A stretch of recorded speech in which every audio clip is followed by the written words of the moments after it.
This that A1 Perico flow, you know? It's that kind of flow that could change your life. Yo, the kid is back. Word to my fitted cap. Shorty bad, beauty plus brains. I recognize your voice. Yeah, it's I me. knew that was you. I was like, wait, I know that man. I listen to him all the time. That's you. Yeah, my name 80s Brooklyn 80s baby. That's what I thought. I had to get that off. I was like, I know that. I know that voice. Yeah, what's going on, everybody? It's your boy Brooklyn. Back with another good episode for you guys today. Today we're gonna be talking about a few things, but before we get into all that, y'all already know what it is. Do me a favor, make sure you subscribe to the channel if you new. Make sure you like the channel on the way in. Do me a favor, just hit that like button real quick. Hype the channel up if you mobile. Hit that hype button for me. You know what I'm saying? And holla at me in the comments. You already know. You holla at me, I holla back. Also, for the playback gang, what's up? If you're watching this on the playback, I appreciate you too. I just want to say that. With that said, we got a good show today. Today we're gonna be talking about a few things a day. We're gonna get a little bit into the Kennedy Carter situation. Sad about that, man. I'm rooting for Kennedy, but you know, in life, you already know you only get but so many chances. So I'm hoping that this is not the end for her, but at the same time, if it is the end for her, I understand with the it ain't gonna be the end for her playing basketball, right? She got many opportunities, but if it is the end for her in the WNBA, I understand. You know what I mean? Because you can't continue having issues and then you get on that on you know one of the best organizations in the league and still have issues. You know, that's a little wild. So we're gonna talk about that. We're gonna go into that a little more deeper. We're gonna talk about Caitlin Clark injury history, or maybe not necessarily the history, but more how the pros is affecting her body. We're gonna get into the Atlanta Dream losing streak. You know, they on a 5-game losing streak right now. Hopefully they could snap that tomorrow against Seattle. We'll see. We're gonna talk a little bit about Ty Harris and Caitlin Clark fans going back and forth, and some other things. We're gonna get into a few things, but I don't want to jump into any topics until people start to pile in. So on the screen right now is actually my schedule. I'm gonna try to keep to this schedule. My life is going through changes right now, so I may have to adjust the schedule a little bit soon, but this is gonna be the schedule that I'm gonna try to keep. So that's why I got it up on the screen so everybody could see it, everybody could get familiar with it, everybody know when to look for my lives. Also, you guys should have your as along with subscribing, right? You guys should have your bell notifications on, because if you have your bell notifications on and you have your notifications on your phone turned on, those two things, you gotta do both of them. How to click the bell notification, and then you gotta have your notifications on your phone on. If you have both of those things on, your phone will automatically let you know when I go live. So you'll be able to just tune in right away. But yeah, this is the schedule for everybody. It's gonna be 11:30.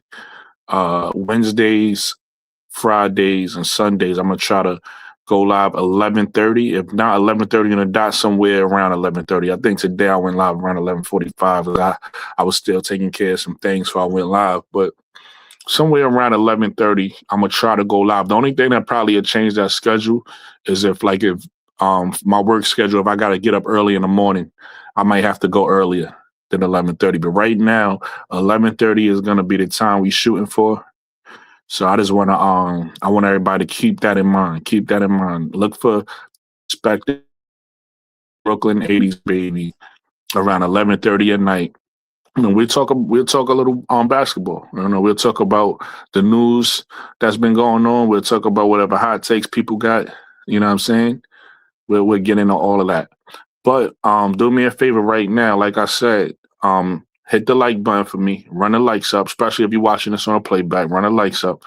And anybody that's live, go tell everybody I'm live, man. Let people pile in here. Let me get the music going as well, matter of fact. Right here.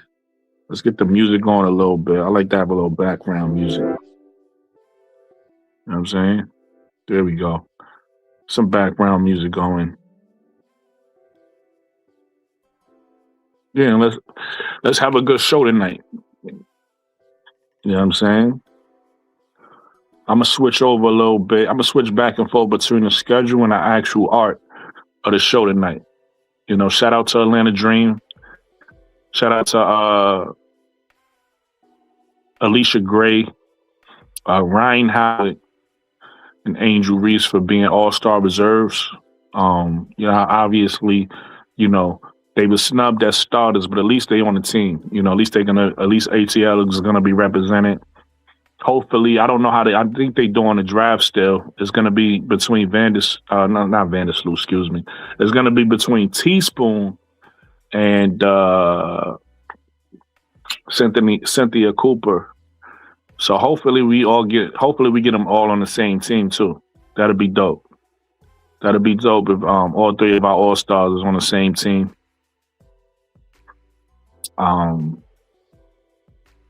But yeah, shout out to them. Shout out to them for representing Atlanta. You know what I mean? Unfortunately, Jordan Canada didn't make it. I was hoping she did as well. That'd have been dope.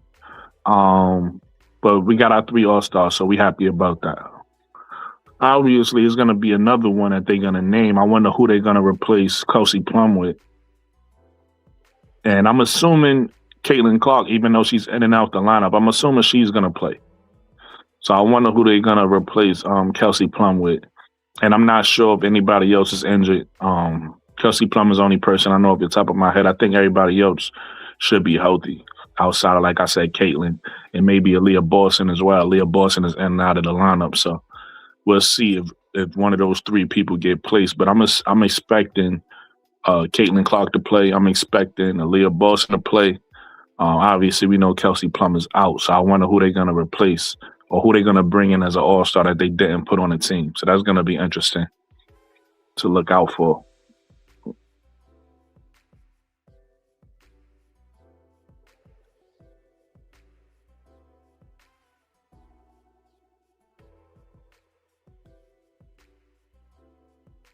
All right, so you know what? It looks like I'm not getting people jumping in here.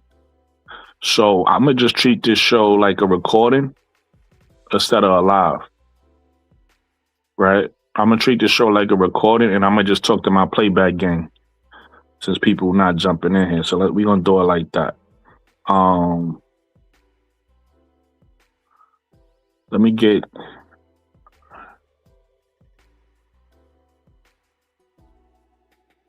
So I don't really want to get into the topics because I wanted people to jump in here and I wanted to talk to the people, but it must be another show going right now, or either that or my show is not being pushed to the algorithm and people don't know I'm live. It's one or the other. Or maybe both, who knows? So what I'm going to do is I'm going to just treat this like a recording. Let me get and close that. And let me get my topics up here. Let me scroll down.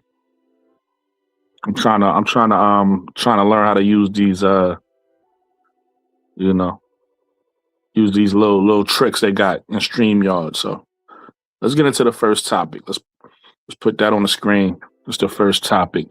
Kennedy Carter being waived, which is a shocker to me. I've been rooting for Kennedy Carter. You know, I wanted Kennedy Carter to get back in the league.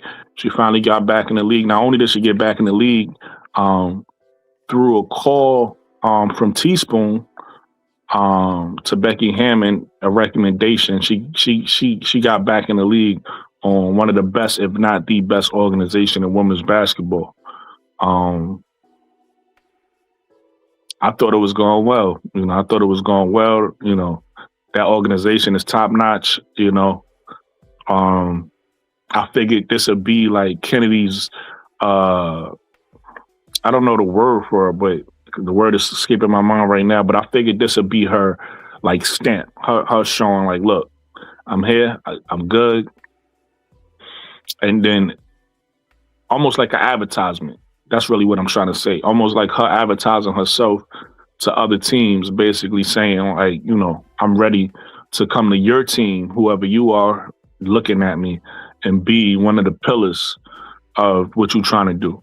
That's what I thought was going to happen, because obviously we know she didn't really benefit from the CBA. I think she was on. She couldn't have been on a training camp contract, because I think I heard somebody say that, because you only get to play so many games. But I think she was on like a small contract. She was on like the vet minimum or something like that. I think not 100% sure about that. If you know better, you could tell me in the comments.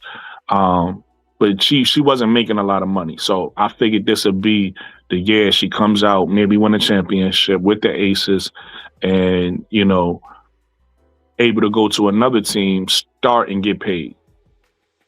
Unfortunately, that didn't happen. Obviously, the story is out a few months ago. Something happened between her and Doc. I guess she missed some defensive assignments, got an AZ FUD, and then, had a back and forth with Asia, Chelsea Gray. Went in the post game, said some things, said she got a leash on her, went online, started arguing with fans, and then from there it was pretty much downhill. And I heard people talking about it. People were saying things like when she was sick, that she wasn't really sick, and I hate the believe in conspiracy theories. So I ain't really want to believe in that. I would just kind of like ignoring any like things people would say about Kennedy. But unfortunately, this puts everything out in the open, that obviously it's not working out. It ain't work out with her and the Aces. But yeah, so I'm super sad about that, because I was rooting for Kennedy, but at the same time, Kennedy a grown woman, so I can't keep rooting for her if she's not, doing the work that she needs to do. With that said, I don't know all the details. I only heard one side of the story, so I would love to hear from Kennedy and hear her side. Hopefully, it's a mature side that she has, number one, and then number two, to kind of give Kennedy some grace. I kind of understand, like, not everybody can be put in a system like what the Aces have, because you got to sacrifice a lot. Not everybody built for that. You get what I'm saying? Let me give you an example. That's like taking Caitlin Clark and then telling Caitlin Clark not to play her game, right? The game that she has, where she want to control the ball and make all the passes, and her usage rate is like taking her, putting her on the Aces and then limiting her and telling her not to be herself. That's going to be frustrating to a player like Caitlin, because she knows she could do a lot more, right? She knows she could contribute a lot more. And Kennedy might be that same type of player of, I can do a lot more, so I'm not comfortable. Like the word she used was a leash on me, right? And so I think maybe that's what she was going through. Like, she kind of felt boxed in because they wanted her to play a role that she knew she was so much bigger than. And unfortunately, you and I know that was the best thing for her to do, was to play that role and be a star in that role, so you get a bigger role later. That's the smartest thing to do. But maybe she couldn't do it. Maybe it was uncomfortable for her to do that. And maybe she just need to go. Some people you need to build around. Some people you can't put in the box like that. Some people you need to go, give them their own team, put pieces around them, and let them be able to, flourish that way. So that's me giving her grace. But at the same time, like I said, this is like the fourth situation, right? She had a situation in ATL, which I don't really think was her fault, but it was a situation she had. Some of the vets wanted to fight her and different things of that nature. Then she had a situation in LA, right? And that was the last situation where she kind of got blackballed from the league. And then Teaspoon brought her back at Chicago.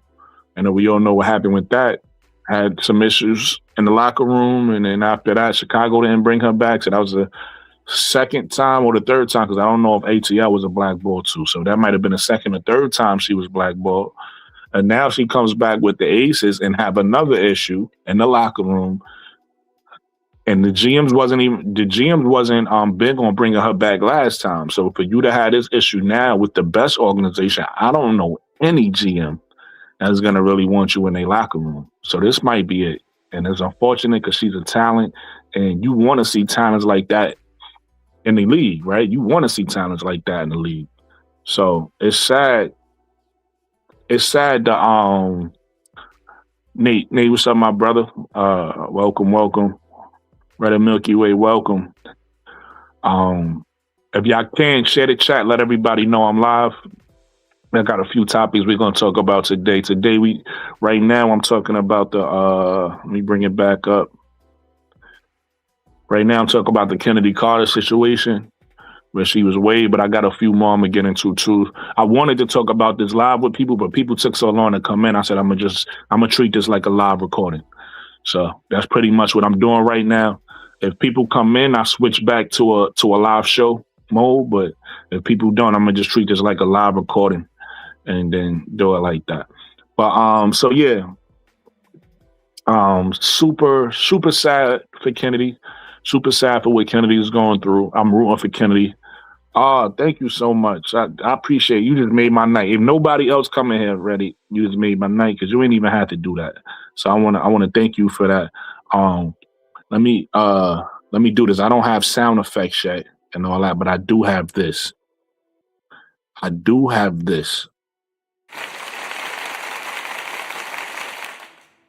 Shout out to Red and Milky Way for the $10 super chat, $9.99, $10, same thing. Super chat. She says, I love me some Ken, but I'm not too sure everyone else is the problem. That's a fact. Like, that's what I'm saying is like, we can't keep supporting a problem, right? If Kennedy is the issue, we can't keep asking everybody give her a chance, right? Like she has to take some accountability, one, and then two, we're gonna have to accept that she's not gonna be in the league. Even though we love her play style, we love to watch her play. I will pay to see Kennedy play. I will pay to see her play. That's how great she is. I will pay to see her play. But she hurting herself at this point. You hurting yourself. You got to learn how to get along with others. In any industry you go in, you got to play well with others. No matter how great you are, you got to be able to play well with others. This is not golf, right? This is not a one-woman sport, one-woman team, right? You gotta be able to. And then you a young player, right? I believe this is your 4th year, if I'm not mistaken. I might be wrong. Correct me if I'm wrong. I believe this is her 4th year, right? No, it got to be longer than that because this is Angel's 3rd year, and I think she was in the league 2 years before. So this might be her 5th year. This might be her 5th year out of college, if I'm not mistaken. And you're not a young player no more. People not going to continue looking at you like a young player. At some point, you got to be a vet, even though you haven't been in the league all that time. If you on a team and you got some years and you a veteran, you gotta be able to set examples for the younger players on a team, right? Like you can't be the problem and you not even a young player no more. So I don't know, man. I'm hoping this is not her last opportunity. I'm hoping it's what I said. This is what I'm hoping for Kennedy. I'm hoping it was really a situation where it was a role just too small for her. There's no hard feelings. There's no bad blood. I feel like maybe because Asia don't play. Asia's about winning. Asia don't got time. So I feel like her and Asia might have rubbed Asia the wrong way. And maybe some of them vets in there giving a grace, but I feel like those vets is about winning. So those vets don't got a lot of patience for anything else. So I think she might have like ruined the relationship, maybe burnt the bridge, maybe with the Aces. I don't know because I don't want to assume, but but I will say I hope it's a situation where it's simply the role was just too small for her. She just needs to go someplace else where she could spread her wings, right? And if that's the case, that happens, right? We could use a player like AI. AI, one of my favorite players ever. AI is not a place. Wasn't in his prime, or even because he wasn't one of those players who translated to the bench when he got older. He was a star his whole career. So AI is a player that you can't just give a small role to on a team. You can't just make him your 6th man or whatever the case may be. He's too great. You got to give AI the ball and get out the way. You get what I'm saying? So maybe Kennedy is just that type of player where she was just too great for that role and she did her best and just couldn't fit in. Even though that's the Aces, and even though she would have won a championship, maybe that's not the way she wants to win it. Maybe she wants to win it as the main person getting the ball, as the main person, as one of the top people on the team. Maybe that's the way she got to win. And if she's not able to win that way, it don't feel right to her. So I'm hoping that's all it was, and I'm hoping there's a spot for her on another team that team could build around her. Right. Like, for instance, I'm just throwing this out there. I don't think it's going to happen. But like a team like Connecticut that we see, obviously Connecticut is trying to get Juju. So this is 1,000% hypothetical. But a team like Connecticut that don't have nothing, maybe she could go to a team like Connecticut or a different team, and they could put her there and put pieces around her so that team can elevate. Again, not saying Connecticut. I'm just using that team because it's one of the worst teams in the league. But she needs to go to an organization like Portland or like, just some place that could use a star, right? And she's the go-to person, maybe like the Valkyrie or something. Like, I don't think the Valkyrie could use it either. But I'm just throwing these teams out there that could use a star, right? They have good players, but they don't have the star. So I wanted to throw that out there. Let's see. Miss D, what's going on, Miss D? I'm gonna drop the link for anybody who wanna join the panel. I got some topics today we're gonna talk about. If not, like I said, I'm a one-man army ASON. I will talk about these topics on my own. But if y'all want to join, there's a link. I see some more people jumping in here. Welcome. Make sure you guys do me a favor. Hit the like button on the walk-in. I appreciate it. Help me get in the algorithm. Help me get in the algorithm. But yeah, so that's my Kennedy take. If anybody want to give their Kennedy take, we can stay on this topic a little longer. If not, I'll move on to my next topic.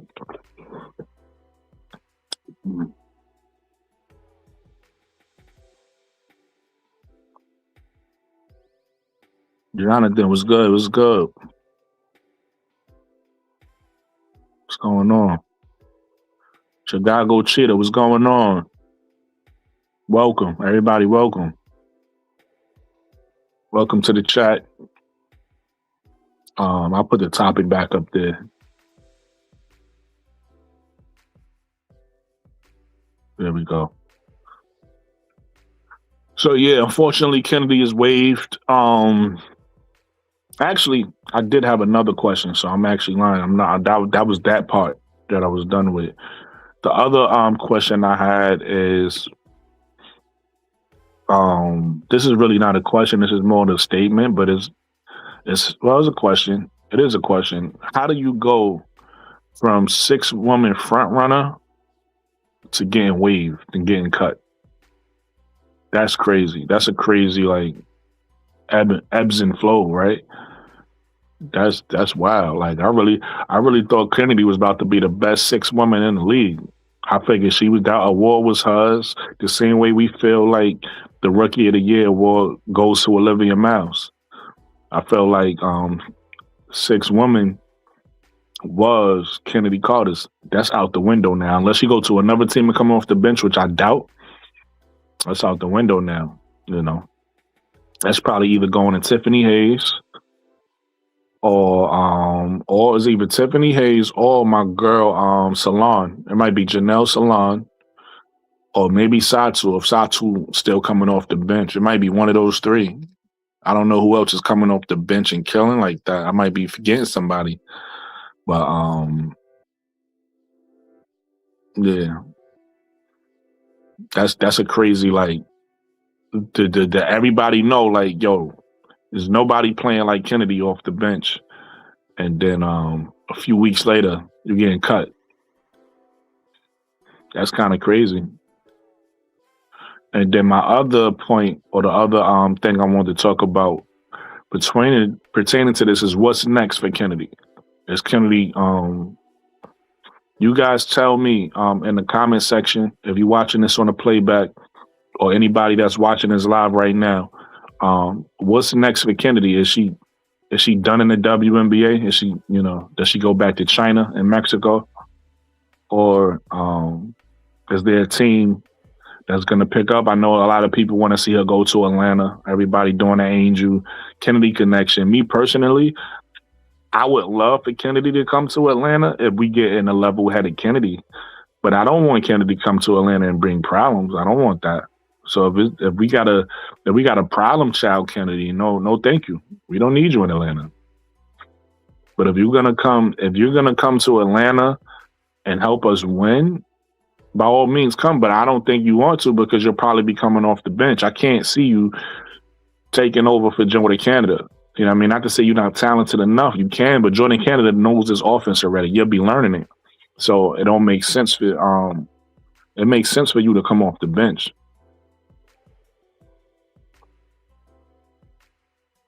It makes sense for you to come off the bench. So I don't know if she fits in Atlanta with Angel. I don't see that. I think all of us got nostalgia from the good times in Chicago.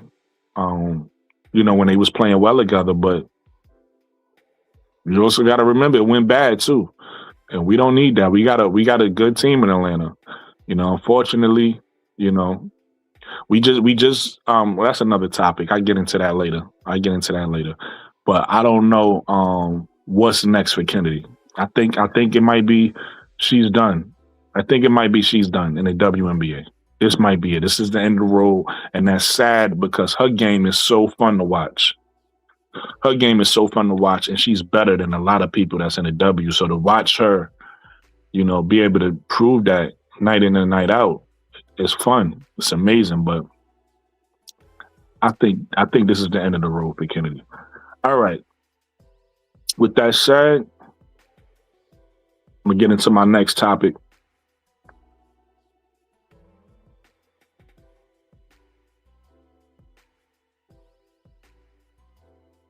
There we go. Skylar Dick is benching. We gotta talk about it.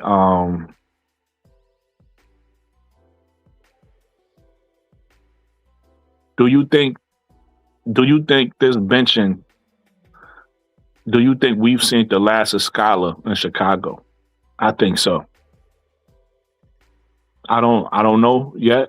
We gotta wait and see. I could be wrong. She could have had time to process and said, you know what? I'm gonna be the best me off the bench. Or she could say, I ain't sign up for this. I ain't come here for this.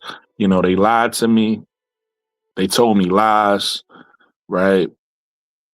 In her words, she been good and quiet, right? So I don't know. I think she's gonna request a trade soon. Maybe she already did. Maybe they handle it professionally. Maybe they doing it behind the scenes. And this is typical of Chicago. This reminds me of Marina Mabrey, right? The first Angels rookie season where they had to try to get rid of her by the break, and they did. I think that's gonna be the outcome of this situation. I do think that Skylar was playing well. A lot of people want to blame it on inconsistency. I don't think she was being inconsistent. I think she, not to say that she didn't have bad games, but I really think that they just wanted Courtney Vandersloot. I think that's the reason. I don't think the reason was her play. I think the reason was they wanted Courtney Vandersloot to start. And this is Chicago, and this is Courtney Vandersloot's home. So I think that's really where this came from. It came from, Courtney Vandersloot starting. And so somebody had to go to the bench. Sydney Teller was a nice surprise for them. So she's playing well, so they probably didn't want to mess up her chemistry. If she wasn't playing well, this probably wouldn't have been an issue. Skylar probably would have been it too. But Sydney Teller might be a nice future piece for them. So Sydney Teller's that 2. Courtney Vandersloot is the 1. And obviously Camilla's the 5. And they have Azari at the 4. And I guess I'm assuming Hawkeye is going to be playing at 3. And that's the lineup they kind of want to go with to see if they could turn their season around a little bit, I think it was a bad idea. I think it was silly, but hey, a lot of people was talking about Skylar maybe going to Atlanta. That's impossible. Only way Skylar could go to Atlanta, and I don't even know if it worked because I tried to do the trade machine. The trade machine rejected everything I said, so it might be something that's blocking it. But the only way she could go to Atlanta is if they trade one of the $1 million players. Skylar's $1 million player. You can't just trade her for anybody. So in order for it to work, Ryan, it got to be a Ryan Howard, it got to be an Alicia Gray, it got to be a Bree Jones. And I don't think Nas Hillman is making $1 million, so I'm not sure about her. But it has to be one of those three. Maybe Jordan Canada. I'm not sure what she's making either. But it definitely has to be one of those three to even make the trade work. And I don't want to do that. I respect, I would love Skylar to either back up Jordan Canada, or if she send Jordan Canada to the bench because she's playing better and she start. Either way, I would love Skylar on a dream, but not to give up Alicia Gray, or not to give up nothing significant, because I feel like this team, with the right amount of time to gel, can do something special. So I don't want to break the team up to get her, but if we could have got her for something, without giving up anything, I would have been with it. Chicago Cheetah says, definitely, I don't think Skylar works on this team. I think she works I think she works from a on court point of view. I think she fits the team. I don't think she worked from a business point of view, right? She costs too much. She costs too much. In order to get her, we have to give up too much. So that's what I don't like. But as far as play wise, I think she definitely fit the team. She'll make us better, right? She gives us another guard that could score, right? One of the things, one of the reasons why we're losing is because when we win, we get more people in double figures and close to double figures, right? When we lose, we only have 4 people in double figures, and then the rest of the people don't really. They might have 2 points, 3 points. They don't really contribute. So adding her is another person who could get their own shot, who you don't really have to worry about her getting 2 double figures, right? She'll be able to get 10, 15 points easy. And so that'll help us be a better winner. Again, just way too expensive for me. You know what I mean? But shout out to her. I think she's gonna be looking for another team soon. We'll see. Or she's just gonna play the season out in Chicago and just, continue being good and quiet. You know what I'm saying? But I think that's I think it's funny that Courtney Vandersloot isn't getting more criticism though, because it's you push Angel out the door, who was a young all-star. Right? So you push the all-star out the door for your future. That's crazy. How much do you like your franchise if you're gonna, mortgage the future, which is what she did. So you push your young star out, and now the star that y'all wanted, that y'all, was so happy about in the off season, now she's disgruntled because you're taking her minutes away. It's isn't that selfish? The person who needs to be sacrificing to me is Courtney Vandersloot. One, because you older, you just came back from injury, and your production hasn't been that great since the championship years. Since 2021, 2022, your production kind of dipped a little bit. So you should you should kind of play a role if you want to still be around. If you don't want to retire and let other people do it, you should sacrifice, right? The fact that she's not sacrificing is kind of selfish to me. So I don't know. What do you guys think? Let me know in the comments. You watch this on a playback. Let me know in the comments what you think about Skylar Diggins benching, and what you think about Courtney Vandersloot wanting to start and sending Skylar to the bench. Do you think that was a selfish move? Do you think that Skylar just wasn't playing well and she go to the bench? Do you think that Skylar's going to be traded? And if you do, where you think she's going to go? So answer those questions for me in the comment section. Everybody that's watching this now, do me a favor. Make sure you hit the like button for me. Run the likes up. Run the likes up. I need this to have like 80 likes. Give me the 80. Give me the 80 likes. If you're new and you watching me, I popped up in your feed. Subscribe to the channel if you're interested in women's basketball. That's what I talk about. Jonathan Gonzalez says Ryan Howard and Alicia Gray won't be able to handle Skylar's strict attitude. You won't. You see how that ran Drew Lloyd out of Seattle? Maybe, maybe not. I mean, that's a good point. Ryan, Jonathan, I won't disagree because we don't know, but I would say I don't have that stance. Sometimes you need a person like that in the room. And who knows, it might work the opposite way. She might be the person that they need to like say, all right, let's go. She might be the fiery attitude, right? That the team needs. Right. Everybody don't have to have the same personality of laid back, cool. You got Angel that's fiery, and then you will have Skylar that's fiery. And as long as they all focus in the right direction, that'll be great. But like I said, I don't think it's going to happen anyway because Skylar's too expensive for for Atlanta. She's too expensive, right? In order for that to work, you would want to get rid of somebody who's making the same amount of money. And I don't really see anybody that I personally want to get rid of. I'd rather us figure it out and come together and win together opposed to getting rid of somebody.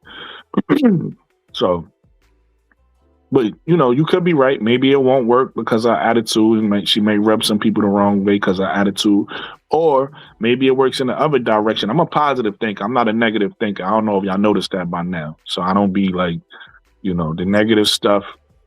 I be thinking stuff could work. I'm optimistic. I think it could work. But like I said, she just too expensive. So I don't think it's gonna happen.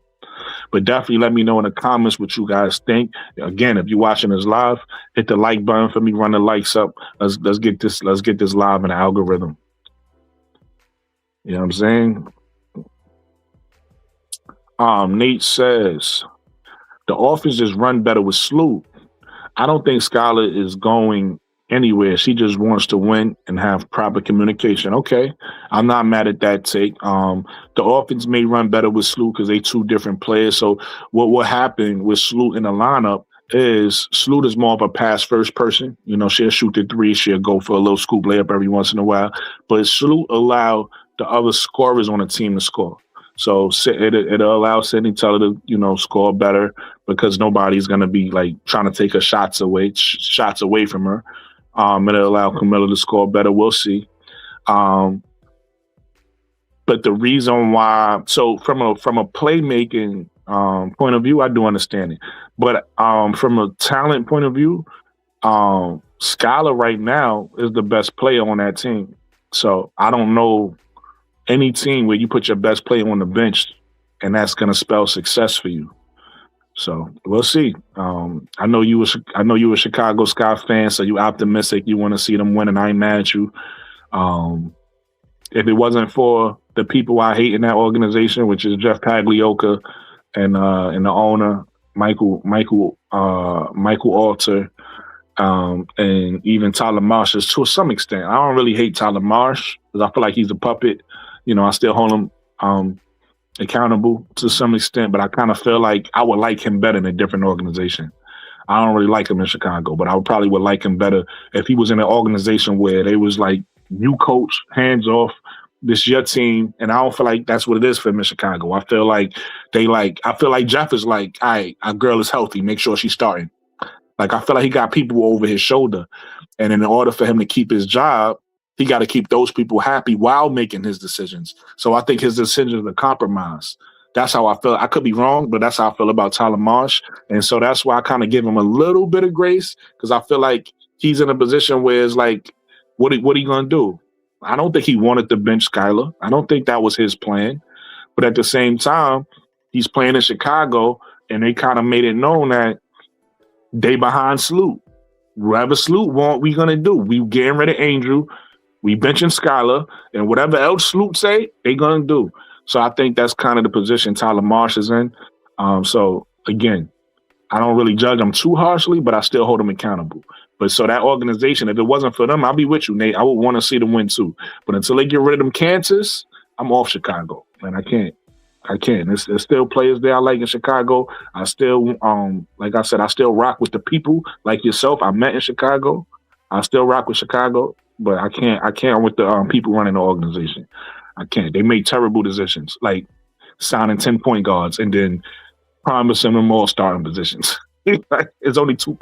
It's only 1 point guard position, but they tell them all they're gonna start. Right? What are we doing? Jonathan Gonzalez says, Angel would definitely be able to handle Skylar's fiery attitude. In fact, they'd be able to feed off her and yeah, that's a fact. Like I said, if it was, I would listen, Jonathan. If it was possible, I would love to talk about this, but I don't even think it's gonna happen. Now I could be wrong. Tomorrow or later on at night, we'll see Skylar to Atlanta, and then I'm gonna be like, all right, we could talk about it now. But right now, I don't think we ever gonna see that. So I don't even want to waste my energy or waste my time talking about how it will work. If anything, I'd rather talk about Kennedy because the contract Kennedy is on that could work. I just don't think I don't know if I want it because of I don't want no problems. But Kennedy, well, her contract, she could come in to the dream without giving up anything substantial. In fact, I'm sad to see my girl India Navarre go. I'm a huge fan of India Navarre, and I felt like she didn't give. If we want to criticize Carson Mesco, I felt like India Navarre didn't get enough reps. Now, does that mean that I'm not actually happy with this move? I'm not gonna lie. I actually think this is a good move. Bringing in, I don't want to mess the girl name up, Kimbrough's Shatori Walker Kimbrough, if I said it correctly. I think that's a good move for two reasons. One, we needed another scorer. We needed another person that was a vet. We needed a vet. So we got that. We needed another scorer off the bench, somebody that's reliable. We got that. And the third thing, the most important thing, is she played in this offense already before. She played under Carson Mesco. So it was no learning curve. It's really just plug and play. So this was actually a really smart move bringing her back. So now we got that piece off the bench along with – so this should relieve pressure off of Izzy Borlace now. Hopefully this relieve pressure off Tahina Pow. Get them, like, unlock them, get them going. And then yeah, our bench should be nine should be better now. Our bench should be better now. Bringing in Shatori Walker Kimbrough, if I said her name correctly. So even though I hate to see India Navarre go, huge fan of India Navarre. I love what she brought. She brought energy. She brought defense. I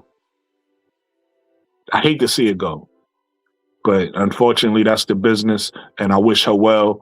Wherever she goes. I wish her well and what's next for her and her journey.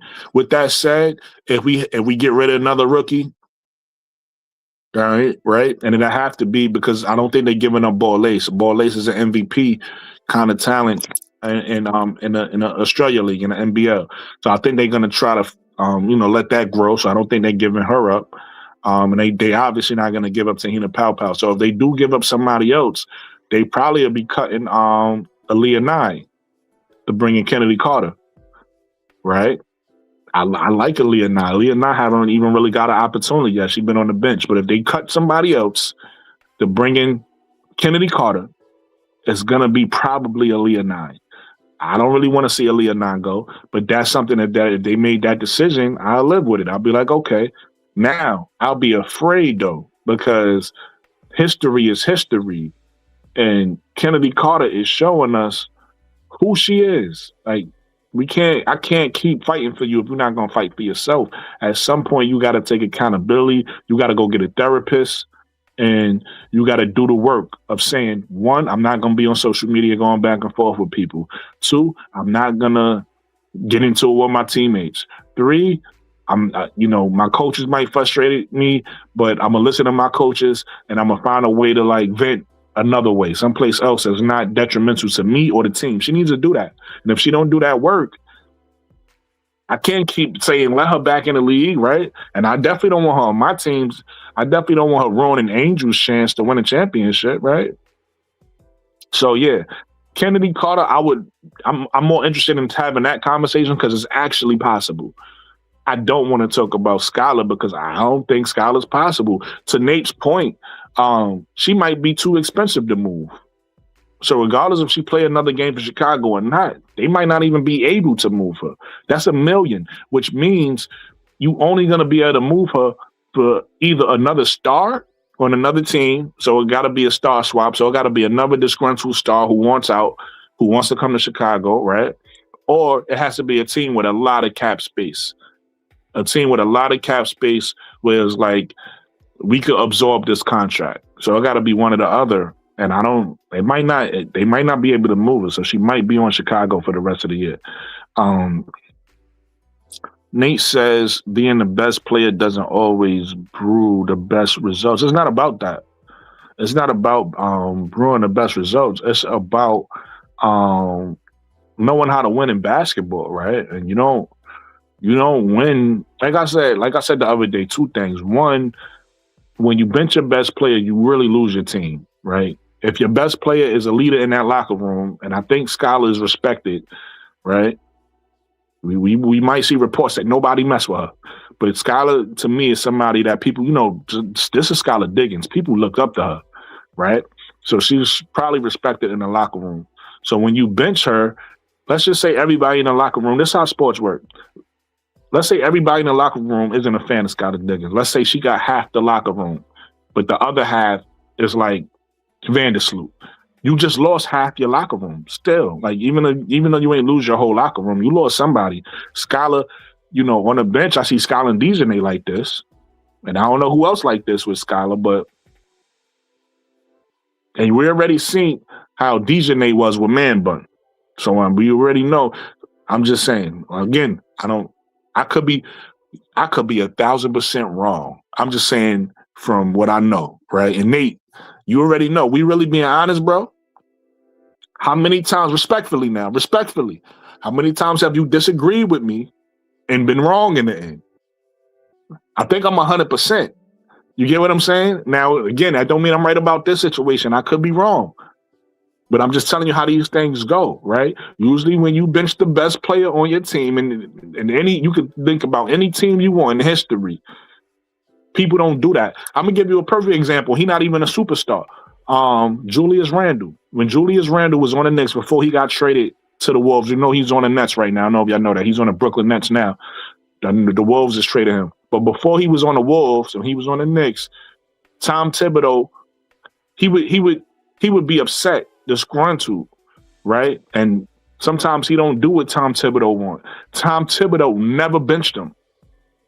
There's a reason for that. Tom Thibodeau never benched. He would bench other people. Tom Thibodeau was good for benching people. Cam Reddish came to the team and couldn't find minutes. Every time Cam Reddish said something in the media or complained, he was on a bench, right? Or anybody else. He treated Julius Randle different because Julius Randle was the star of the team. Even though he's not a superstar, even though Julius Randle was not LeBron or any of these other players, for that team, this is before Jalen Brunson got there, Julius Randle was the best player. He was a star of the team. Tom Thibodeau always made sure that they was like this because you want to keep your relationship as a coach and your best player, even when it's rocky, kind of on the same page. Because once you lose your best player, you lose your team. That's just basketball. That's sports. So that's one. So you never want to lose. You never want to bench your best player because you don't want to lose your team. The other thing is, if you have a player that's considered your best player, I don't care how good the other players is playing. You never bench them. You never put them on the bench and be like, I'm going to bring my best player off the bench. That's just silly basketball. Again, those two things is just basketball knowledge. I know I could be 1,000% wrong about, though. We'll see going forward. We'll see. Maybe because Vandersloot, listen, with me saying all of that, to play devil's advocate and go against what I said, right? Because I don't have to be right. I could, I don't mind being wrong. First of all, I love when players prove me wrong. Shout out to Natisha Heidemann in Seattle. So far, she's proven me wrong with how I feel about her. I don't feel like she was supposed to be a starter on that team. I like Jade Melbourne better to be a starter. But right now, Natisha Heidemann is playing great. I want to give her props. She's proven me wrong. So I don't mind being wrong. I'm not one of these people that come up here and is like, yo, what I say, go. I'm not like that. I don't have an ego like that. All right, so I could be wrong with what I'm saying. I'm just telling you from what I know, right? So to play devil's advocate, and who knows, maybe in certain Vandersloot is like the piece they need to like flourish, and we'll see. We'll see if it works. I don't think it's gonna work, right? I don't think it's gonna work. I think Skylar Dinkins is a better player, and I think they should have learned instead of changing things up so quickly and saying we're gonna go in a different direction. I think they should have learned how to play with Skylar and then put it together that way. I think that would have been better for them. I could be wrong though. We'll see. We'll see when it comes to that.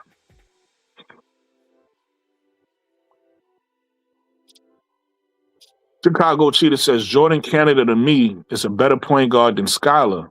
And so I would never trade, our point guard for another one. I think Skylar's actually a better point guard than Jordan Canada, but the difference is I feel like Jordan Canada knows the offense. Same thing I just said about Shatori Walker Kimbo. Kimbo knows the offense. So the offense that he's running, one, he created it. He made up his own offense. That's another reason why y'all get on my nerves when y'all start saying things like, "Oh, just put in the paint, just give it to the paint, just throw the Angel, throw it to the paint." It's like y'all don't even know the offense or what y'all talking about.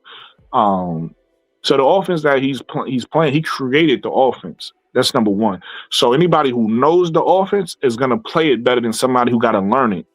Y'all seen how they look early in the season. I mean, they not looking that great right now, right? 5-game losing streak. Y'all seen how and I'm probably gonna say some of this stuff over because I'm actually, I'm responding to your comments, but I'm actually gonna get into this. This is one of my topics. But anyway, y'all see how they was playing early in the season when they was like turning the ball over. It's because his offense is simple but complicated. When I say simple but complicated, when you learning it, it seems complicated, but once you got it, it's simple as hell. And the reason why it's so simple. If you're a creative player, let's say let's use players that you could you'll understand what I'm saying. If you somebody like, let's use LeBron James, right? Most famous player.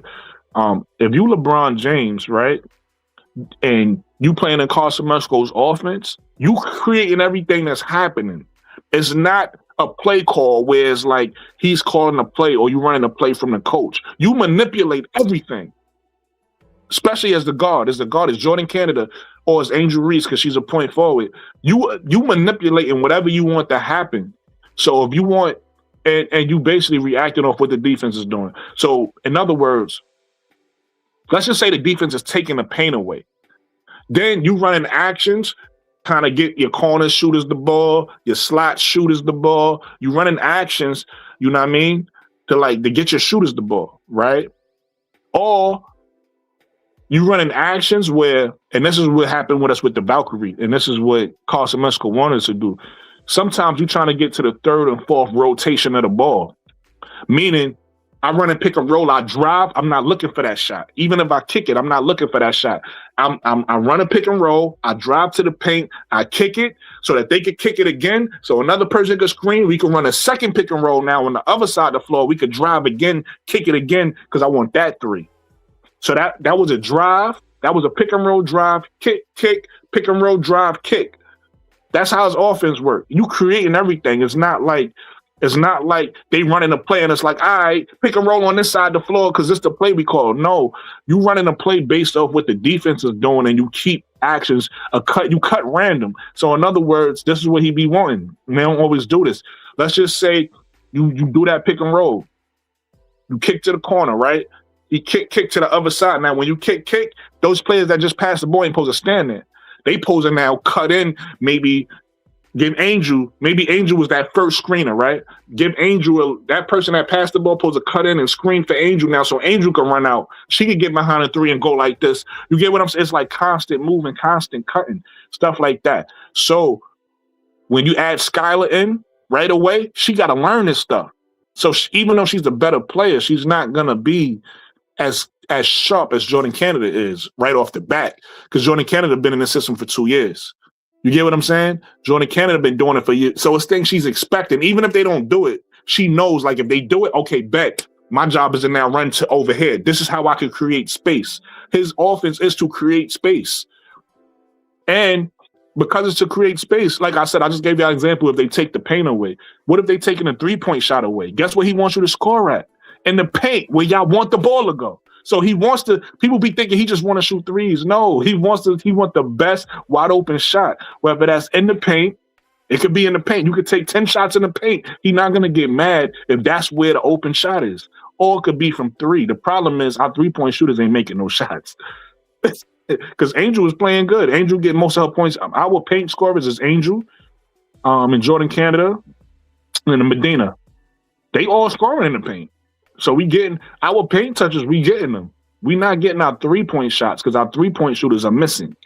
You get what I'm saying? So the offense is working. It's just that our shooters is missing. And then instead of them saying, let me be smart and get some shots in the paint, let me go get me some in the paint, they just keep jacking, keep missing. But my point is, I like Jordan Canada as a starter because she knows what she's doing already. So I prefer Skylar Diggins to come off the bench. It's less pressure. She going against lesser talent, and she, more time to learn. But I think Skylar Diggins overall is the better player, in my opinion. Nate says there has to be chemistry on the floor. That's a fact. Always got to be chemistry on the floor. Chicago Cheetah says, I do believe Tyler is a puppet, but I don't believe he controls what's actually going on. I mean, that's what a puppet is. A puppet is somebody who's not controlling what's going on. So, yeah, I agree with you. Jonathan says, Sparks beat the Fever 106-92. Yeah, I was watching that game, but I stopped watching and talked to y'all. I have to actually turn this off now. What I actually want to do is I'll do it later. But yeah, let me get into my next topic.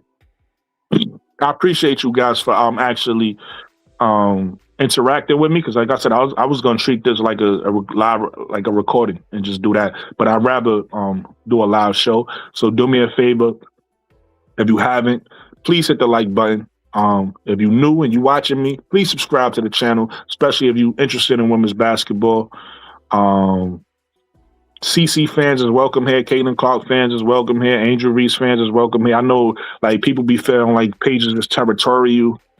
And if you're a women's basketball fan, you're welcome here. Asia Wilson fans is welcome here. Everybody's welcome here. But this is a pro Angel Reese channel. Let's be clear about that. It's pro Angel Reese. But I don't bash CC. I tell the truth about CC. This is the truth-telling page. You know what I'm saying? And I'm open and respectful to Caitlin Clark fans as well. I just don't like the racist ones, and y'all know who y'all are. I don't like the disrespectful ones. I know who y'all are. Outside of that, I rock with CC fans. I rock with Angel fans. Let me get into the next topic, though.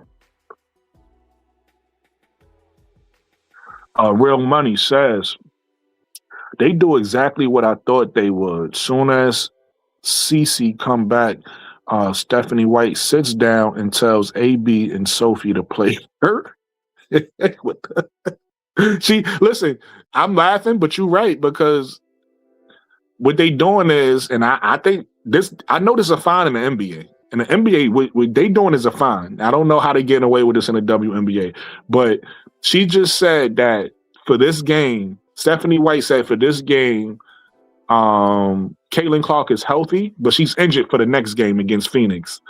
And she also said that for this game, Aaliyah Boston is hurt, but she's healthy for the Phoenix game. She said that before the game played. I'm like, yeah, how you do that? Like, that's a fine. You can't do that, especially not giving a reason. Like, you can't just say they hurt. You got, like, all right, whatever. WNBA getting away. Like, that's Kathy. That's Kathy, though. They wouldn't get away with this shit in the NBA. Reginald Banks says they're not trading Diggins, so all you could get on trade. That's a fact. That's what I just said, Reginald. I just said I do think she wants to be traded, but I don't think they can trade for her. If they could get a trade for her, they will. I think she might have already requested it. I don't know. I don't even know if she plays another game in Chicago, but we'll see. I could be wrong, but I don't think they're gonna be that contract is too good. And I don't know of any disgruntled stars. So I don't really know anybody she could get traded for. The only thing I could see her getting traded for again, and I don't even know because they changed the rules for this in the NBA. You can't do this in the NBA. At least if you in the second or third apron, maybe you could in the first apron, but you can't trade for money anymore. You used to in the NBA. Maybe you still can with the CBA and the WNBA, but the money got to be even in the NBA. It got to be player for player, but I think that's in the second and third apron. In the first apron, I'm not sure. I think you can still do it. In the WNBA, I think you can do it. So I could only see them trading to a team that has cap space, and that might be a bad team like Connecticut or Seattle or somebody like that doesn't have large contracts. But I don't even know if you could do that. That's what I'm assuming. If you can't do that and you have to trade her for another player of her contract, I don't see any team she could go to because y'all correct me if I'm wrong because I don't know everything. What team has a disgruntled star that wants out? That's the only way they're gonna be able to make that work.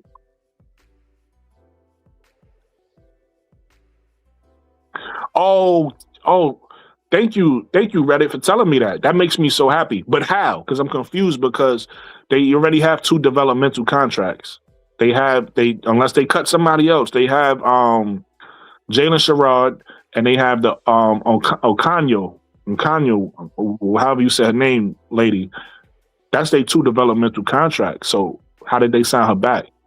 That's what Another person I wouldn't mind, and this is another young player. I don't think she's gonna help us right away, but another person I wouldn't mind them picking up was Tanaya Latson. Go grab her from LA, which I think she's going back. I think LA is gonna sign her back.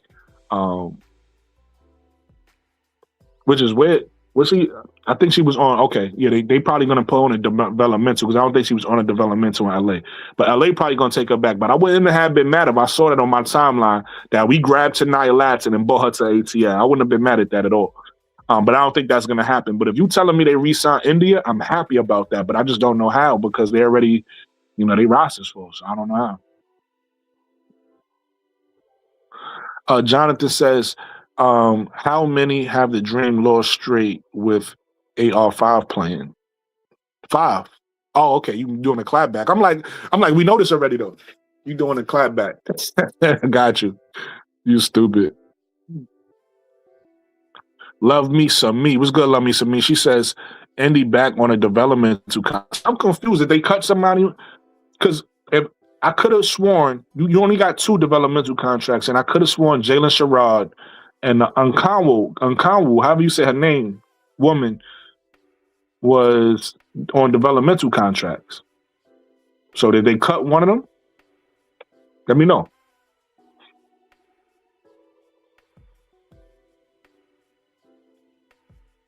Jonathan says, real money. Do not try to put this on Angel, especially when Ryan Howard and them ice Angel out the offense. That's not true, Jonathan. That's not true. That's propaganda that you're getting from them other channels. They do not ice Angel out the offense. In fact, if you go look at the advanced analytics, Angel scores the most points in the paint. So how is she scoring those points in the paint without getting the ball? She got to get the ball to score the points in the paint. What y'all calling icing out is when they make a different decision. And this is what I hate. This is what I be talking about Angel Reese fans. Y'all tunnel vision Angel Reese because I'm an Angel Reese fan too, but I'm a bigger picture Angel Reese guy. I don't just watch the Angel Reese play and nobody else. I've seen them not pass it's been times where Angel got the ball and I've seen Angel not pass out. She went up, and I'm not mad at Angel. I'm just saying that we gotta call a spade a spade. It'd be times where she's getting triple teamed, and Alicia Gray is like this, and Angel's going up for the layup. I've seen times where Jordan Cannon's coming down, and it might be somebody open, but she went to, matter of fact, perfect play. Go look at the last game. Remember that play? Y'all don't even gotta look at the game. Look at this highlight. Y'all remember the play where the ball was going out of bounds in the last game? Angel went, caught the ball behind her head, threw it back. Jordan Canada catches the ball. Jordan Canada drives in. She do what? She dish off the Angel, right? Guess who was behind the 3-point line like this? Izzy Borlace is in the same screen. You can see Izzy Borlace like this. Are they icing Izzy Borlace out because she went to Angel that time? That's what I was talking about earlier when I was like, the offense is offense that you dictate everything. You dictate, and you just deciding where you're gonna go. She could have decided to pass it back to Izzy for the 3, but she rewarded Angel for the hustle. That was decision making. She could have did. And it might have been something else that we didn't even see on the other side. That's Carson Mesco's offense. The same way that y'all say get the ball in the paint. That's what she did that time, that particular time. She gave it to Angel. They got a paint score, which is what y'all want. But y'all don't give it credit when it worked. If they shoot threes, y'all say, oh, all they want to do is shoot threes. Carson Mesco's a bad coach. But his offense ain't just shooting threes. It's also getting the ball into the paint. They happen to do it that time. They didn't get Izzy Bolace the ball. Are you icing out Izzy Bolace?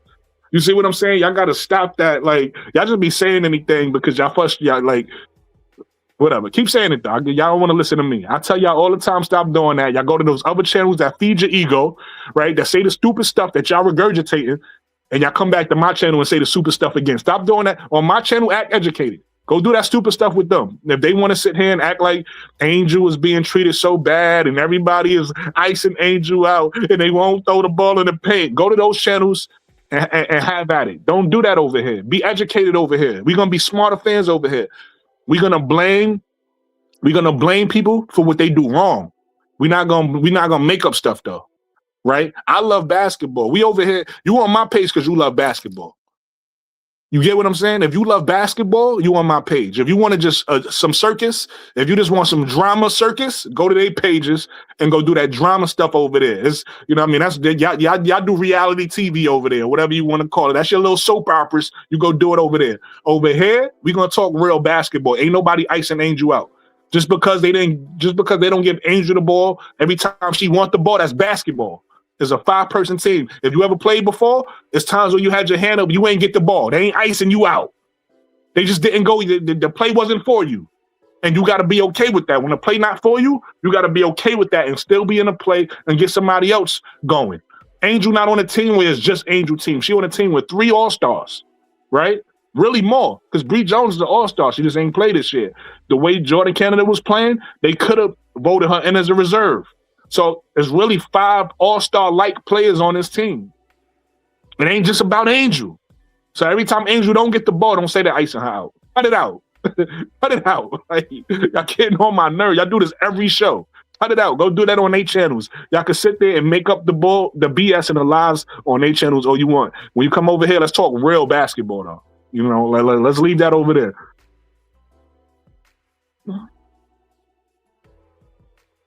John thinks she played 3 minutes a quarter. Listen, to you, real money, we ain't making excuses over here. She was on the floor. She gonna get criticized for what she did on the floor, period. She was on the floor. If she came out and she dropped a whole bunch of logo threes, you'll be over here excited, right? She was on the floor. You got to criticize her for what she did or she didn't do on the floor, period. We don't do that. We're not making excuses. She was on the floor. She deserved criticism. Real Money says they ain't ice her out. She ain't no offensive force, and just on her cause we just lost. That's this. I don't even want to respond to this, and I'm really not. I'm gonna keep it short, but this is just not true. This is just a lie. The fact Angel, if anything, Angel is the best offensive force on the team, and here's why. If you go look it up, I looked it up, right? Angel numbers and the losses is almost identical to her numbers and the wins. So she's not the reason they losing.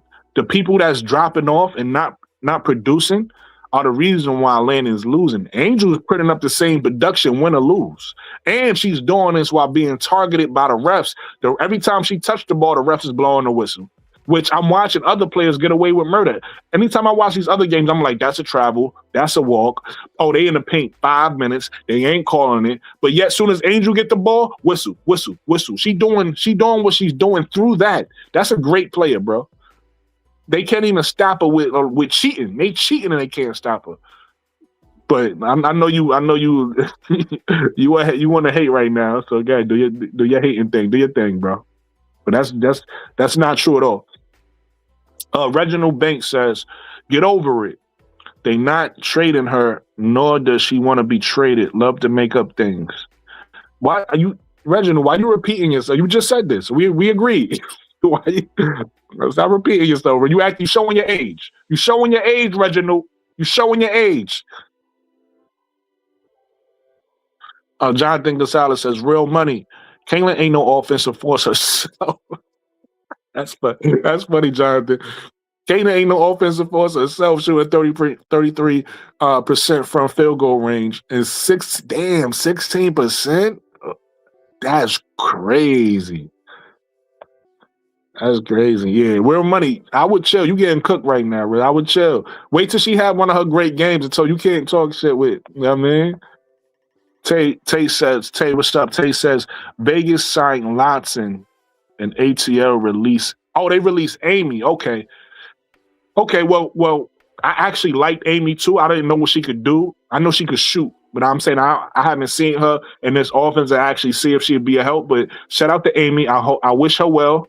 I'm happy we brought back Indian Navarre because I really like Indian Navarre. Shout out to Amy. And I'm happy for Lotson going to Vegas. I'm sad that she's not coming to ATL, but I'm happy for her going to Vegas. Shout out to Lotson. That's better than thank God they got her out of LA. Thank God they got her out of LA, yo. My brother, let me drop the link in case you want to come up. The link is in the chat. My brother, steady serving, bro, Claude. Salute, my bro. Salute to you.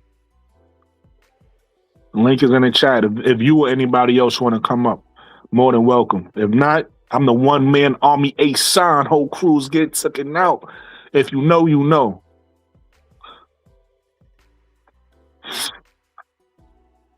Tay says both of them are signed to developmental contracts. Okay. Hold on. I gotta give my brother a warm introduction. First of all, we got royalty in the building. You know what I'm saying? Let me get the layout right first. Bomb. Listen, we got royalty in the building. I want to welcome Mr. Get It Off Your Chest, formerly known as the Crash Out Room. You know what I mean? My brother, the one and only. Yes, Gingerbread Man. Hold on. Not yet. Let me hit you with one of these first. What's going on, my brother? Man, excuse me not being, I'm outside. You good, brother? You good. I wanted to say, because there was so much to put into that, and a lot of stuff that you said was true. In fact, Angel is a role player on this team, and that's what it is. You could like it or leave it alone, those people in the chat. Yes, our Barbie is a dynamic force, but this is a team. And this was already told. You know, Brooklyn, I said it last year when I said that they was going to be number 3. Me and Sister L said that they was going to be number 3 in the nation last year. And this team, I tried to prepare everybody, all y'all that came over here, because I was already over here. All y'all that came over here, I told y'all they shoot threes at a high value. They've been doing it. They was number 3 last year. We're doing it. You think they're going to change because Angel came to the team? No, they're going to shoot it. Matter of fact, the best rebounder in the game, they're going to shoot it at a higher clip. I would expect that. Now, the only thing that I have a beef with is that they don't do enough rhythm plays. And the rhythm plays comes from when you have a big that is a stretch one. She can also has the ability to help the rhythmatic, systematic play that's Sinesco want them to play, but he does not use it. She has the capability of running the one to be able to put Howard and Alicia Gray in rhythm because they are rhythm players, period. Jordan Canada could go and eat her own way. I just don't like when she drives too many times to the basket with bigger players down there ready to block her shit. But other than that, Angel is a role player on this team. Everybody just need to eat that. We know how good she is. We know she's the most consistent on the team. We know that she's the glue to the defense. We know that she's the plug and play player on offense because Angel moves how any person that has her skill set should move, and it's going to get better. So the complaints about me saying Angel, because I said it before on my show, I know you heard me say this before. Angel is a role player. So Okay, what? now that's my first time hearing you say that. Honestly, So what? and I disagree, but I'm gonna let you finish before I say what I'm gonna say. But I want you to have the floor because everything else I agree with. You cooking, I Every agree, but every everything roles. See, for you not to be a role player, you have to be the first or the second option. She's not on this team. that's not You true. know, I'm gonna explain it to you. I Yeah. got it. Listen, I got it, but they're not running a triangle. Only in two different offenses. That well, I know where you're going because you're a force. I Mhm. know where you're going, but you know mathematically. When I say role player, I'm not. That does not take her a step down. That No. means I understand what you're saying 1,000%. I actually agree with you. I that just think means you that she's not in possession of the right. ball, the proper time length for her to be the one between three, because she can be 1 through 3. She Mhm. can be the first option to the third option, but Semesco is not running her in that type of rhythm yet. He will. I'm still think that he gonna get it, but Mhm. as of right now, and this is why they're losing, because they're playing her as a role player and not unlocking and unleashing what she's able to do. So here's my philosophy, and then you could go back and you can hit it. I'm finna land my plane right here. Okay. By Angel able to play 1 through 4, right? Mhm. She can consistently play 1 through 3 if Semesco unleashes her, meaning that she can take on that wing spot objectively. But Mhm. because of the way the offense is set and the scheme of things is that, of course, Jordan Canada is a shoot and pass point guard, a general. Then Alicia Gray is a catch and shoot slash guard. And then, of course, Ryan Howard, get it how you live. She could do it everything. She do everything. Then Yeah. you got Angel that is just like Ryan Howard simultaneously, but a bigger force because she can play offense, defense, and she can actually run the offense just like Ryan Howard can. So you got a Mhm. duplicate in different sizes and different ways. Yeah. So me saying her role playing as of right now, mid-season. I'm not talking about this is what is set upon. This is Yeah. just the way it has been. And this is why I think, I don't know for sure. I could be wrong. You know me. I'm gonna let you go. I'm from the land of play. I think the reason why the 5 game losing streak is because they're out of rhythm of what it was in the beginning when Angel was just getting it out of the mud, running the offense, doing whatever she was doing, pick and pop in the offense. I think they got a little bit tighter, and this is why they losing. But go ahead, you can tell me, give me some education. Okay. So I agree with 90% and really everything you said. I just think that even the things I disagree with, I don't disagree with because I necessarily feel like you're wrong. I just feel Yeah, like you're looking at it from a different perspective. So I'm gonna just yeah, give you my perspective of how I'm looking at it. yeah. So the reason why Angel is not a role player, one is because she's obviously an all-star, right? So that'll really elevate you outside of role player if you were an all-star. So she's one of the stars on this team, is what I'm saying. So that's one. Two, even if you look at the point production, Angel is a third leading scorer on the team, right? So she's a third most important scorer on the team. Even you can even say she's higher than that, only for the simple fact that the other players get more attempts than her. So they scoring more than her, not because they're better scorers or they're more important. They score more than her because they get more attempts than she does, right? So that's two.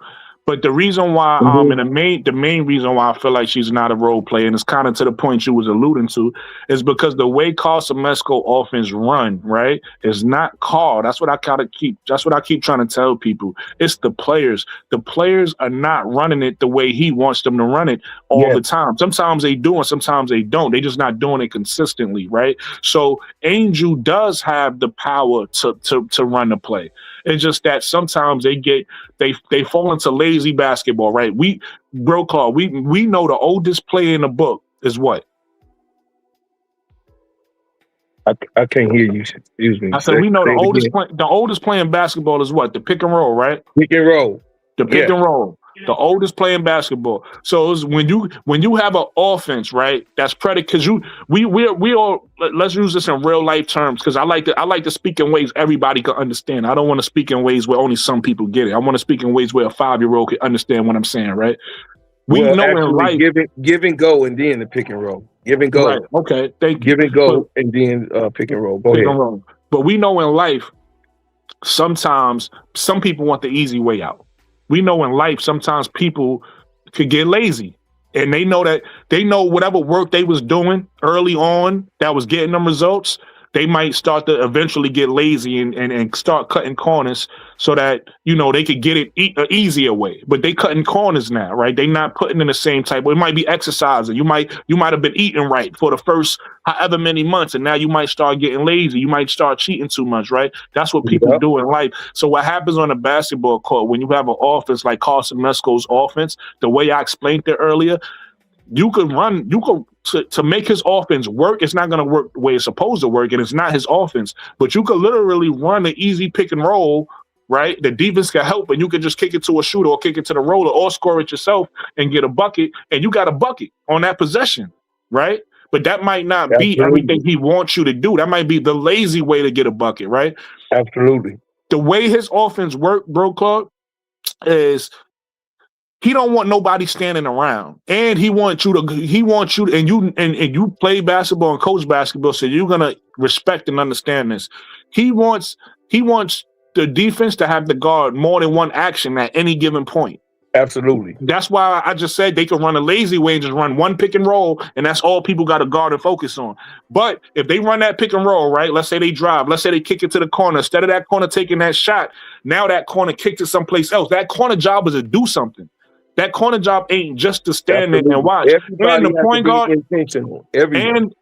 And the point guard who initiated the play, job is to do something. They not supposed to just initiate the play and then go back behind a three and just not do nothing. You got to go screen for somebody else. You either if you're not screening for somebody else, you got to cut to the basket. Make yourself an option, or you got to flash out to the three, make yourself an option. He wants movement. It's a movement offense, but it's not predicated on running plays. It's predicated on if me and you, right, and KSAP and Keisha and somebody else, because I don't like everybody on your team, but some Sister Tony. If us five is out there, right, we not relying on the coach to say run this play for Angel. We supposed to go out there with our knowledge and say, I bet we could get KSAP a clean shot if we run it, you know what I mean? And here's the thing though, here's the thing, bro, Claude, right? We just went against what? The Valkyrie, one of the best defenses in the league. So guess what? Our first action, we supposed to already know ain't gonna work. So we can't be lazy. We probably know our second action probably not gonna work neither. So we got to get into our third, fourth, and fifth actions. And that's why they losing, because they're not doing that. But in order for us to do that, we got to constantly pass, move, cut, screen. Somebody else cut. I got it. Boom. I could take this shot, but now I'm gonna kick it back. You know what I mean? That's what the offense is supposed to be doing. That's what they're not doing. You get what I'm saying? And that's why I said Angel, because this offense ain't a 1-2-3 option. Offense. This offense is everybody's a weapon. It's a rhythm offense. It's a rhythm offense, but it's also an offense where all 5 players are weapons. Yeah. You get what I'm saying? So sometimes they get lazy and take the first shot. We already seen it. We've seen it on plenty of games where Jordan Canada kicked the ball to Ryan Howard. What is she going to do?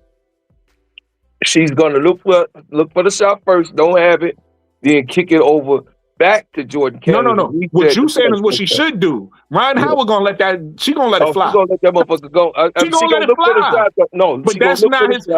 That's his offense. It's like, let's just say you hot, because we know some you shoot, right? Let's just say you hot. That's his offense. If she hot, it ain't nothing wrong with that shot she took. That's what he wants her to do.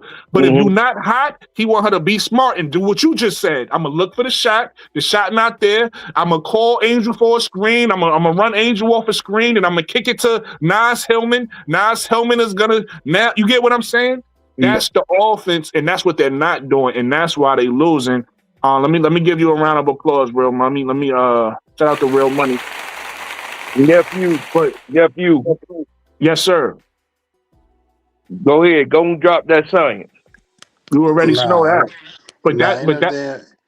Oh, go ahead. He just got down with glazing over there on that other. Ooh, he was just over there glazing bad, Brooklyn. Go ahead, Brooklyn. Go ahead. Oh, I don't listen, man. I don't know. Listen, I'm here to talk about what I'm here to talk. I ain't here to show. But this my brother though, so he could listen. I Whatever Oh he can no, want to that's blame do, my he could Angel do. that's my regardless. yeah, yeah. Yeah, Nah, this my brother. Whatever he want to Nephew, do, he could do. I ain't I'm got gonna no issue blame with that. Angel Reese because let me get this real straight, brother Yeah, Brooklyn. do your Because thing. me and you came in this thing together, You and already know that. the reason why we came in this thing because we, real money, was tired of the bullshit and the false narratives that Angel Reese couldn't ball, and this is why real ballers, like when you come to my channel, talk about the hoops. I talk about the cases of. I talk about what it should be and the way it should be. Some people don't like the way it should be. I love the way it should be because guess what? What it should be is what we plan for what it's going to be. But the facts of the matter is that when I say what I stand on it 10 toes down because like Brooklyn will tell you, I'm very fluent in basketball. I'm 56 years old, be 57, which you know real money. You know I'm your uncle. I've been doing this thing for a long, long time, teaching and training people in this business. All I'm saying is that Angel Reese has to be put into the position for her to be unleashed the right way so it could be systematical. Caitlin Clark, because I know that's going to be your next thing, she's not in a systematical set. She's in a free set. You know when it's a free set? It's because when she could throw the ball to anyone to get ready, if she decides to shoot or not shoot, the next person has to go. That's a free set. So to give you knowledge on basketball, they running a free set over there in Indiana every time Caitlin get to the court, and this is why they lost tonight. As we continue to watch them crumble, I just got through watching. That's why I came to Brooklyn show.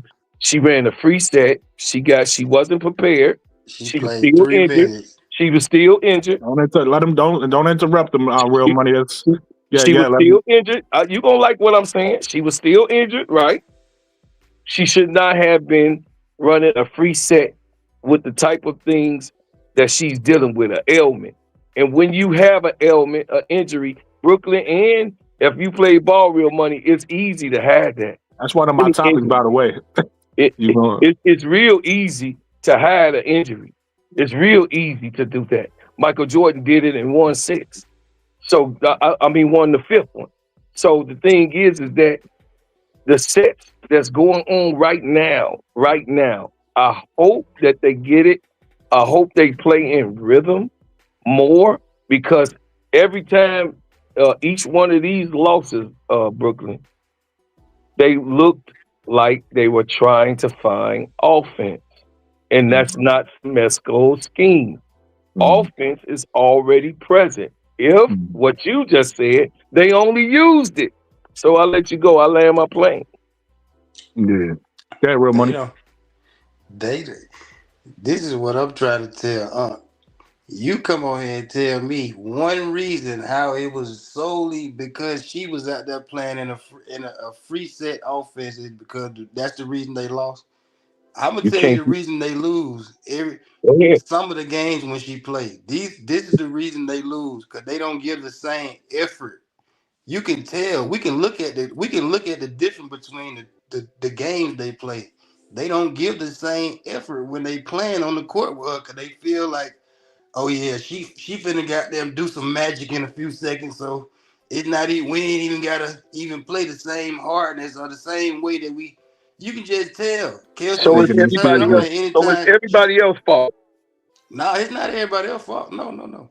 Making Kelsey excuses, Reese can Brody. turn it on and off. She can turn it on and off whenever she feel like it. We seeing this. We can look at this and tell. Like she can turn it on and off anytime she feel like it. The thing is, you got a player that's literally coming off a back injury, ain't played in a couple games, and you keep taking her out every 2 minutes. You ain't gonna be able to get no rhythm. You're not Yeah, gonna be but able to get it. real, if she just came back from injury, how you don't expect to try to like manage her minutes? Or you Mm-hmm. Yeah, want to I'm get hurt saying you're again? gonna manage the minutes, but it's like let me cook when you see me start cooking. You see me score a few times. Don't just snatch me right out. As soon as I score a Disagree. few You times, doing the don't same thing snatch that me Angel. right out. You doing the same thing that Angel Reese fans do, and I disagree with you, brother. These coaches know No, when they play it. Hold on, hold on, I'm trying to really explain quick. it. Let me just say this really quick. I'm gonna shut up. These coaches know when these players is tired, and y'all as fans sit on the couch and get mad when y'all favorite player get taken out, and then y'all start all this conspiracy. No, the coach's job is to protect the player because you don't think Stephanie White wants Caitlin healthy when it come playoff time. She not trying to burn her out right now so she can have a good game today against the Sparks for you. No, she want to Oh keep her no, healthy so she can no. get healthy so she can have it when it's meaningful. Yeah, I'm I gonna land just my plane looked with at that. I just looked at Stephanie White literally say, okay, y'all already know y'all finna lose this game. From the beginning, she was sitting on the bench like looking like an assistant coach the whole game. Like, yeah, I don't even know why y'all even looking at this game on TV. Y'all should know we finna lose this one. Cause we got a game coming tomorrow that I really wanna win. Cause I feel like I supposed to won the last one that I lost by 2 points. I feel like I supposed to won that one. So I got a game tomorrow that I really want to win. You know And these Caitlin folks not done playing lost tomorrow, 10. right? These folks done lost 10 straight games, so we ain't really worried about them anyway. We'll get them a win tonight. You know Caitlin We not playing tomorrow.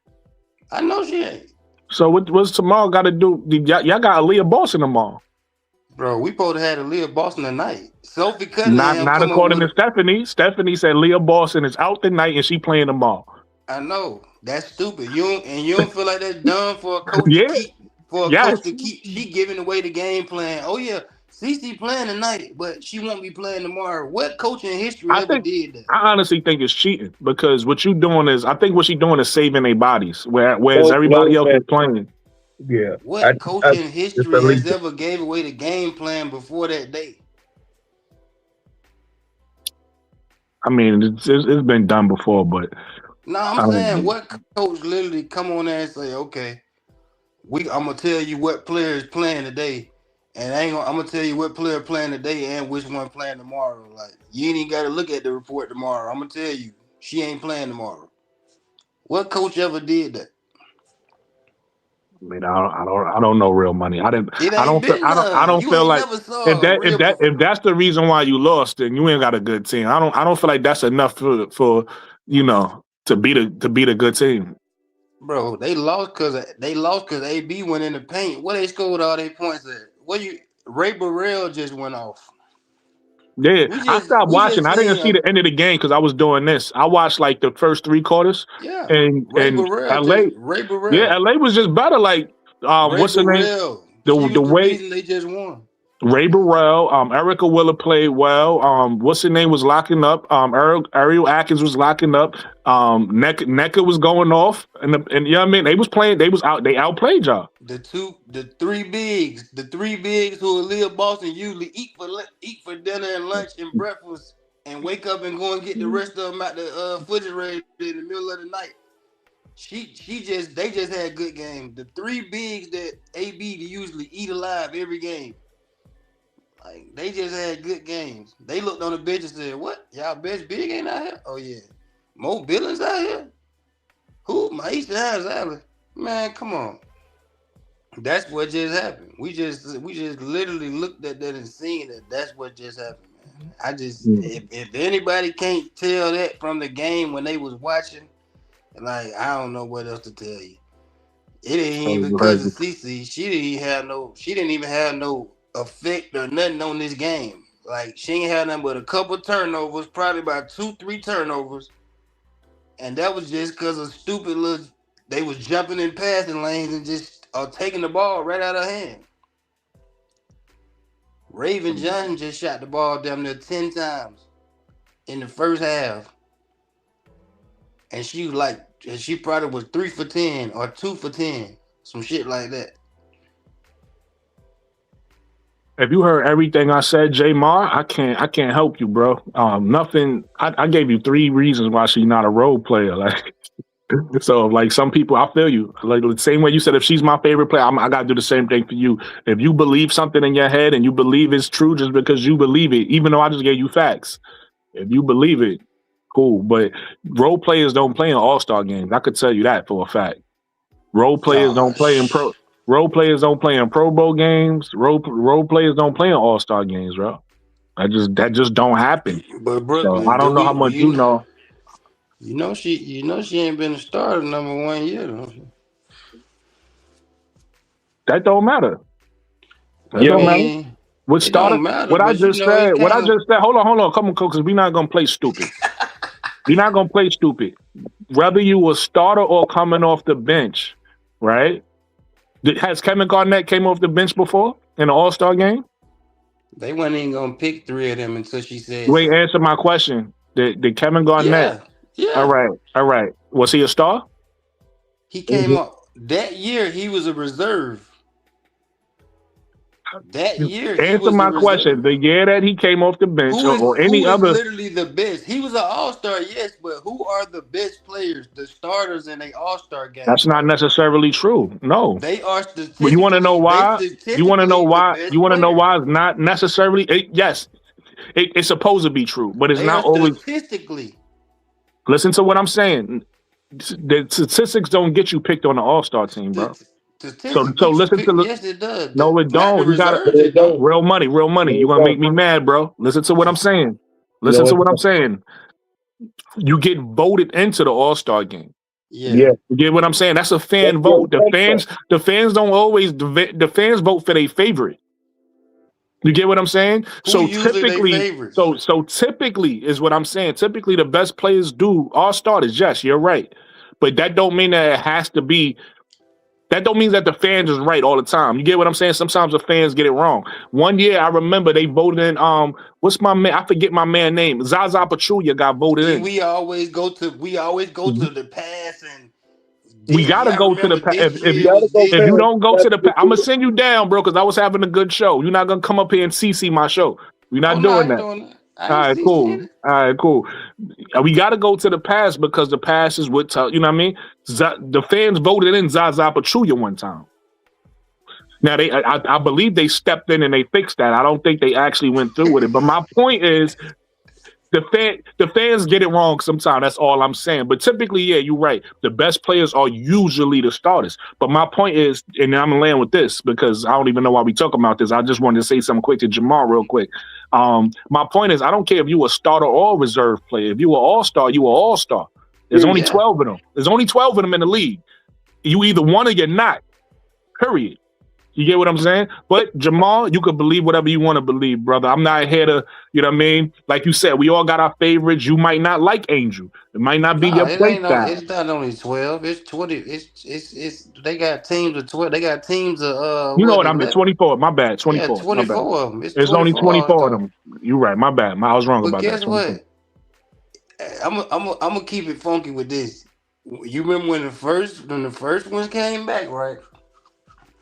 Why everybody was running and starting their live up and pressing their button. Yeah, look who at the top.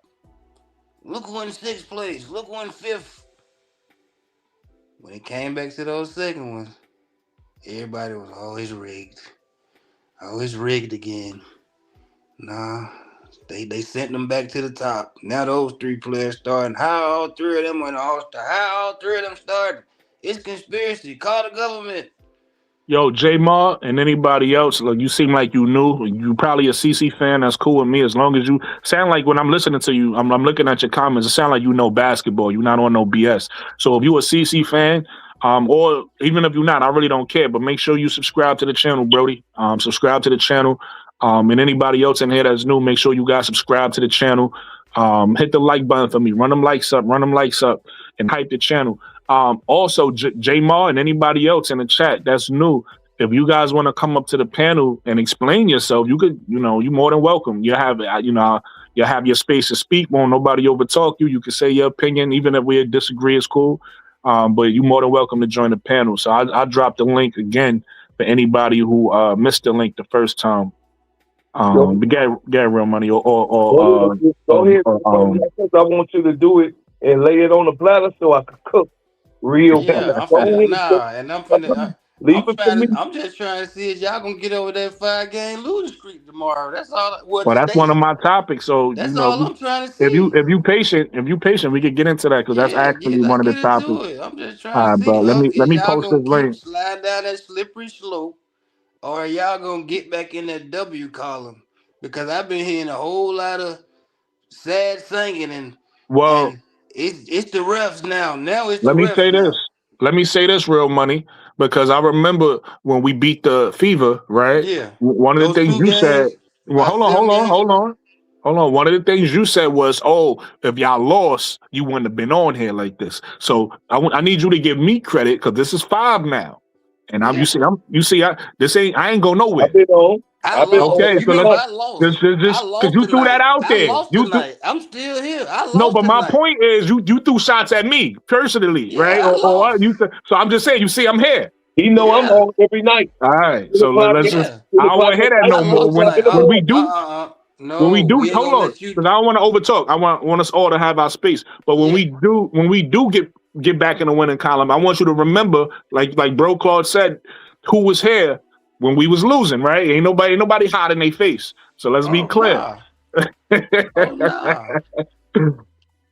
Shit, I'm gonna get up there. And he just glad cause the sky won yesterday and we lost today. Oh man, he beating the hell out of his chest.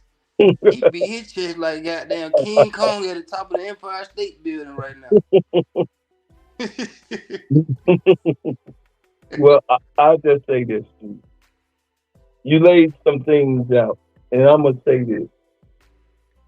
The All-Star game is not these 3 years is not an in particular All-Star game in the W. History proves what I'm saying. You just probably came, but I've been here. I've been here for a long time. And in particularly, the All-Star games were set upon a statistical measure. Back in the day, then the fan situation was never a high velocity of fan voting because the W, if you can remember and go back and look even up to 2006, they didn't have hundreds of thousands of votes. The votes was in the double digits.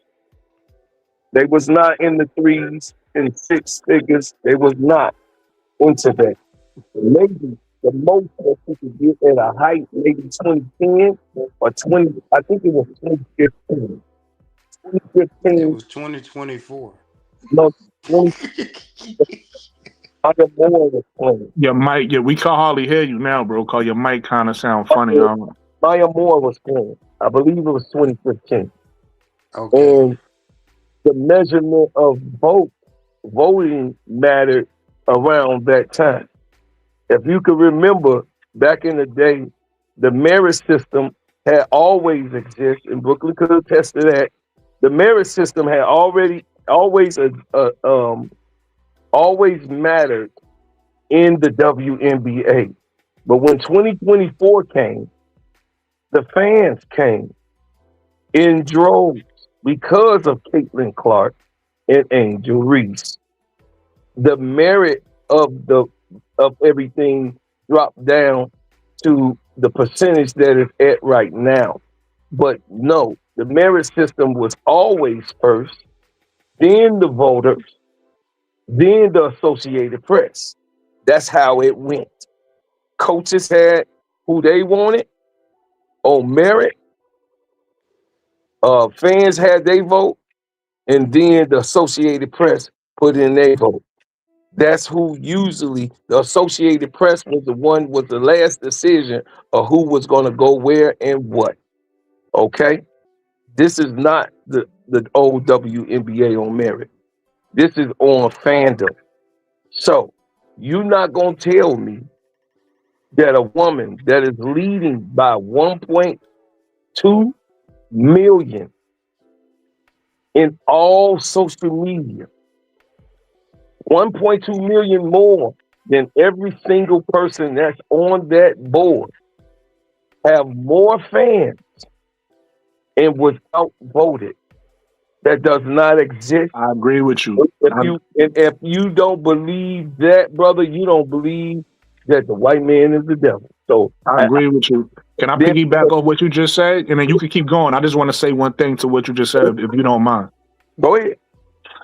So I heard you when you originally said this on Get It Off Your Chest, when you had KSAP and the Hood ESPN Dre Day up there, right? Yeah. And I agree with you, because I think people don't realize, like, to your point, Angel Reese is the most popular person online, regardless of jersey sales, regardless of attendance. Caitlin can have that, but when it comes to social media, Angel Reese is the biggest, right? I'm gonna let y'all go. So you can't tell me that. So I'm gonna make 2 points. One, you can't tell me that her fans aren't voting for her, because I know I voted for her, and I know everybody that's in the circle that and not just her teammates. I voted for her and her teammates, and everybody that I know that's in these circles voted for her and her teammates. So and then we also know, to your point, outside of sports, remember the NBA, and when I say NBA, I'm including WNBA. This business, this organization is a private company. That's what people don't realize. So it's control, right? Like, they can control what they want to control, right? Mm-hmm. So that's one. The other point I'm gonna make is this, though. Part of it is what we said about numbers being controlled, but the other part of it is, I think people don't realize who Angel Reese fans are. Angel Reese is popular inside of basketball, but she's also popular outside of basketball. Mm-hmm. So I don't think people realize that all Angel Reese fans ain't worried about a fan vote. They not fans of her. Hold on. Just hear me out. They not fans of her because of, her rebounds, or they not fans of her because, or they not fans of the, Caitlin Clark fan. Most of Caitlin Clark fan base is fans of her because of the way she played, the logo threes. All the people that's fans of Angel ain't fans of her because of her game. Mm-hmm. People are fans of her because of what she do outside of the court. People are fans of her because of her fashion. People are fans of her because of her personality, right? Even I wouldn't even say it's a narrative, because a narrative means fake. Angel Reese deals with racism. That's a fact. So people are fans of her because of what she goes through, right? And they want to see her be successful because of the path that she goes through. Yes, so that is true. Not the narrative, but it's people that's fans of her because of what she actually goes through. They all not basketball fans. So I think part of that, if I'm, again, you already know I'm honest. I'm a truth teller. When it comes to CC, when it comes to Angel, I'm a truth teller. I think part of the reason why Angel doesn't get all the votes sometimes is because she don't notify her fans, because Angel said out her own mouth that Angel said, yo, Real Money, you interrupt me again, you're not coming back up on my panel, bro. You're making me mad, bro. Mute your mic, bro.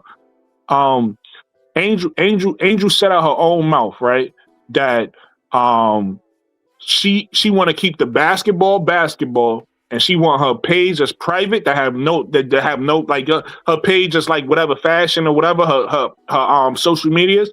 She don't want to have no basketball on it. That's what she said. She don't want to show what she's doing in the gym, which people ask her about, right? She want that part to be able to live her life.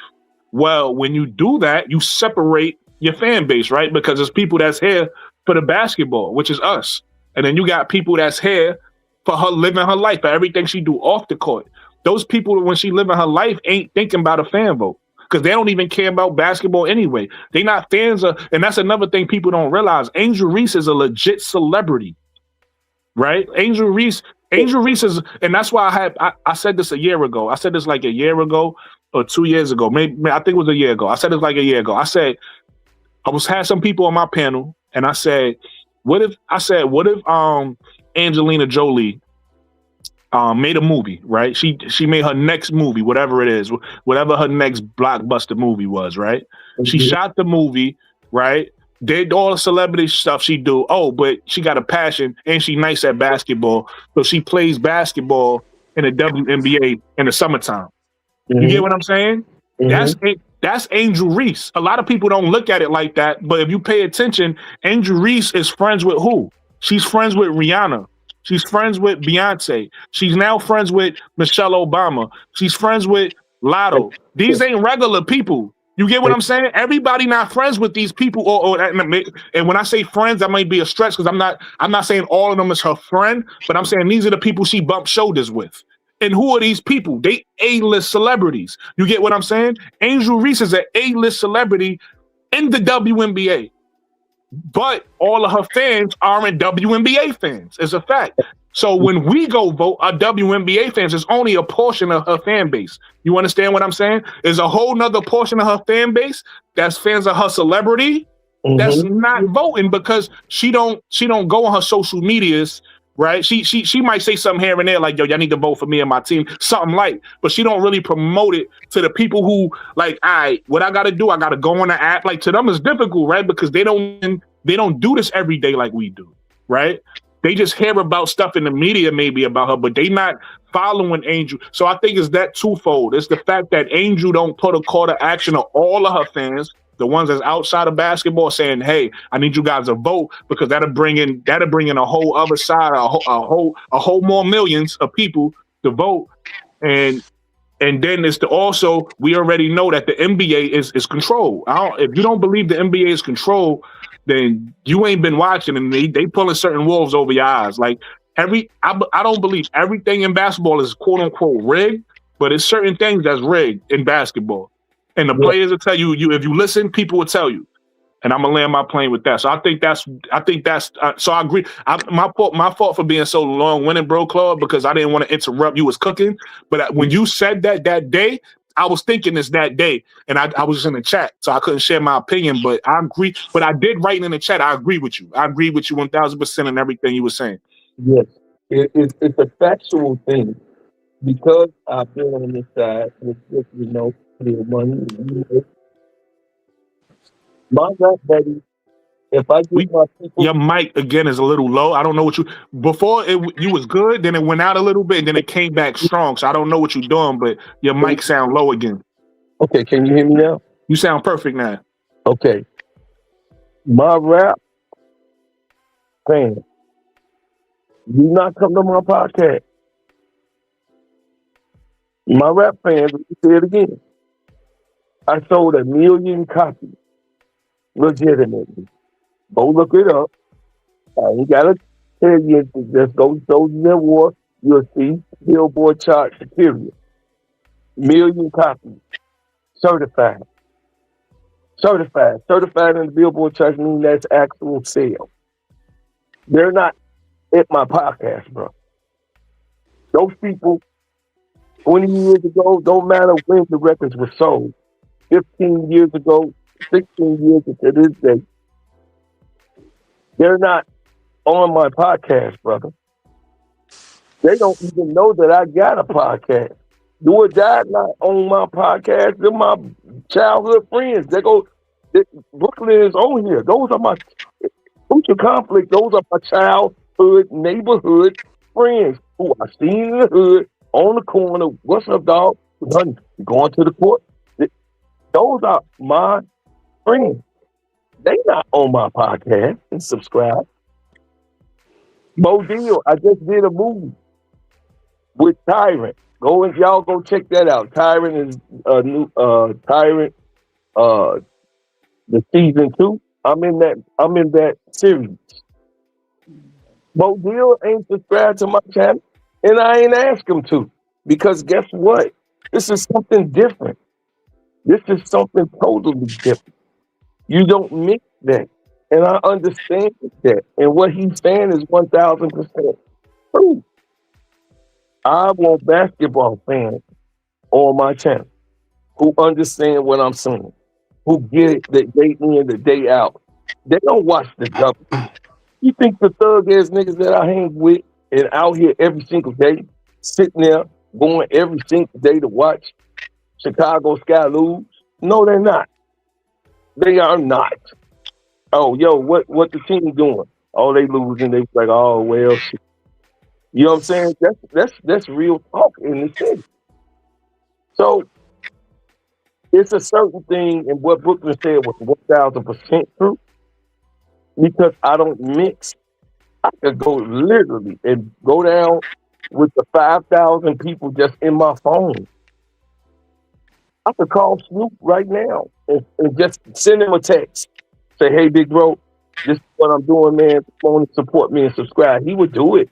But why am I texting Snoop Dogg to go and subscribe on my podcast? I would rather for Snoop to go on my podcast and say, gee, I didn't know you was doing this. And he's a sports fan, a basketball fanatic. He goes crazy.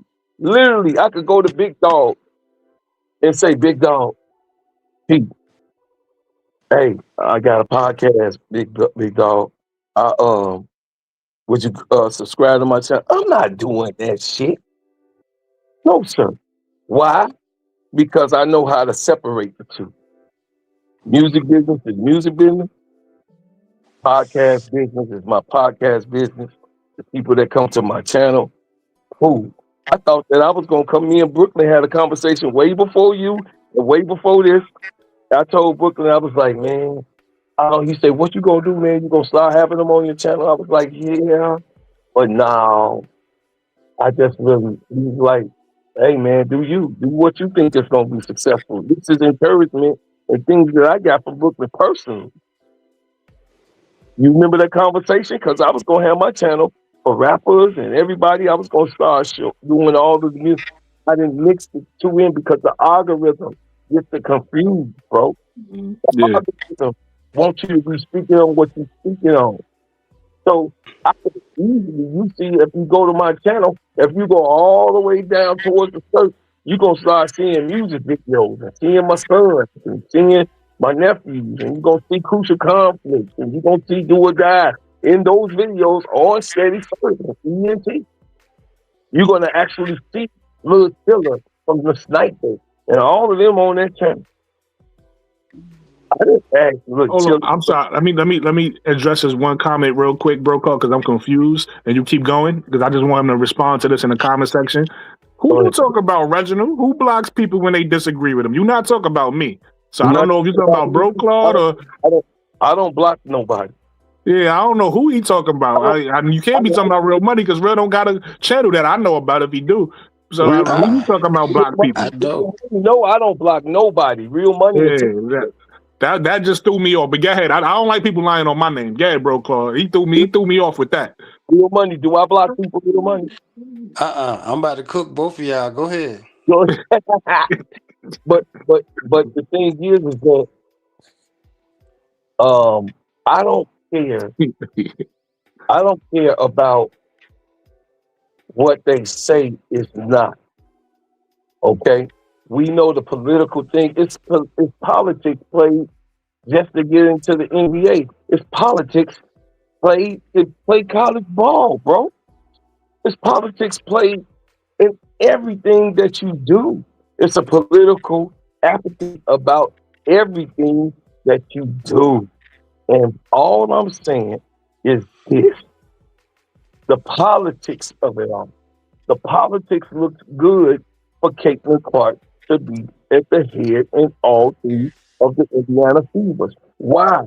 A chunk of good portion of the fans are Caitlin Clark fans. That's there for basketball. The Caitlin Clark fan base have always wanted their girl up front along with Kathy Engelberg, because what do Caitlin Clark being in front mean? Jason Whitlock, your boy, your leader, he said that Kathy Engelberg has to rethink the way that she's politicking the WNBA. And he thinks it's disgusting for having Caitlin Clark in front when she has all of these attributes that she needs to work on. Your boy, your leader, your main fan base on YouTube In social media, Jason Whitlock said that Caitlin Clark is a letdown for the Caitlin Clark fans, and he's sick of you guys. And I land. Okay. Y'all don't even realize they sitting here just I ain't never seen a league full of people that's trying to make somebody feel like there's something that they not. This girl already know what she is. We witnessed what she is. We witnessed a person coming and pulling from half court that can come across half court and shoot a ball and know it's going in, not just hoping it's going in. Know it's going in. We witnessed this. We seen this in college. We seen her rookie year. Now they've diminished her mind to thinking that no, you're a role player. You're supposed to play. She is supposed to play into a system, but they've warped her mind to now think that no, you can't hit that shot. You can't play like that. You don't know how to play like that. You don't know how to shoot those balls from that far. We're literally seeing this in real time. They've made her mind think that she's not even the player that she's supposed to be. This is what we're looking. We're looking right at this happen. Her coach doing it by her getting beat up, and everybody not and if everybody went against her, more folks would be speaking up saying y'all shouldn't be beating up like this. Okay, this is her third year. We already unhazed her enough, y'all. Like, you don't see AZ Fudd getting beat up like this. You don't see Olivia Miles getting beat up like this. You don't see these other players getting a welcome to the WNBA moment. You don't see this. I ain't seen a welcome to the NBA moment in years now. But now it was everybody get they welcome to the W. I ain't seen them like I was just seeing them like frequently. Every team, bench players. When have a bench player been able had the cachet or the authority to give a star a welcome to the WNBA moment? When have a bench? It's bench players was just coming out of nowhere trying to get famous. Oh yeah, I'm a guarder now. A bench player becoming the defensive player of the year now. When have this happened? Let me cook You her. ain't never seen this type of stuff happening. Bench players coming out of nowhere acting like they the defensive player of the year just because they guarding a white girl who they know they stronger than. If you stronger than her, okay, I want to see you do that same thing in this game when you play another guard who been in the league by 6-7 years too.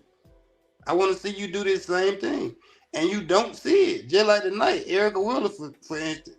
She ain't guarded nobody how she just face guarded Cece this whole game. She ain't guarded nobody like that for the 7 games straight they done lost.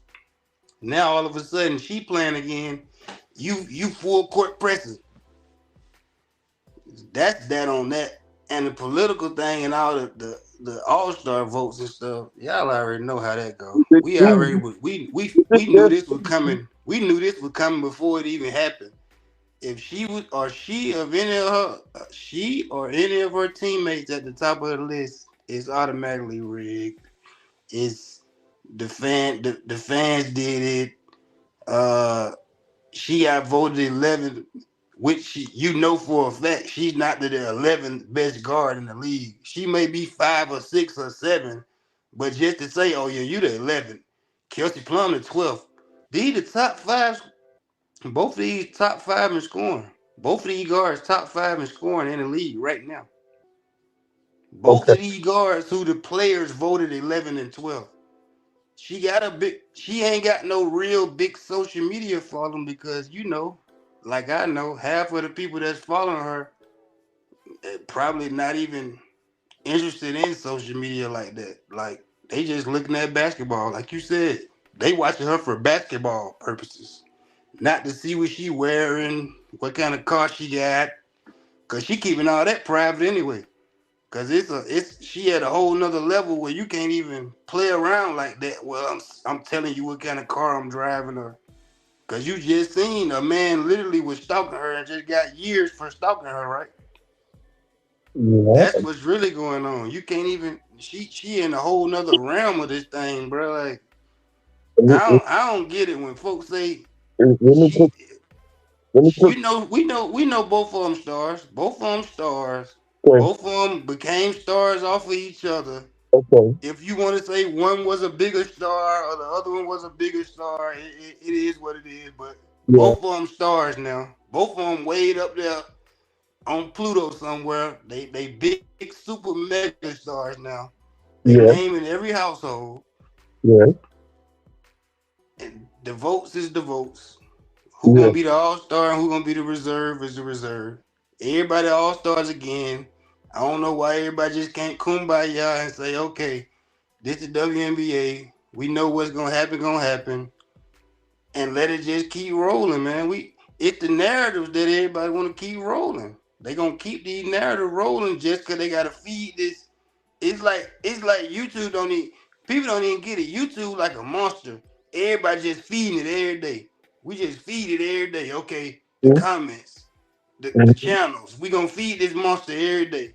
Then Mm-hmm. we got two big topics that we can talk about because we got two passionate fan base who super duper passionate. Mm-hmm. Okay, we passionate about her. Well, they passionate about her. A lot of them motherfuckers over there who for CC, we already know a lot of them crazy white folks who just be tripping and they'll go to this scream or do whatever they got to do to get their point across.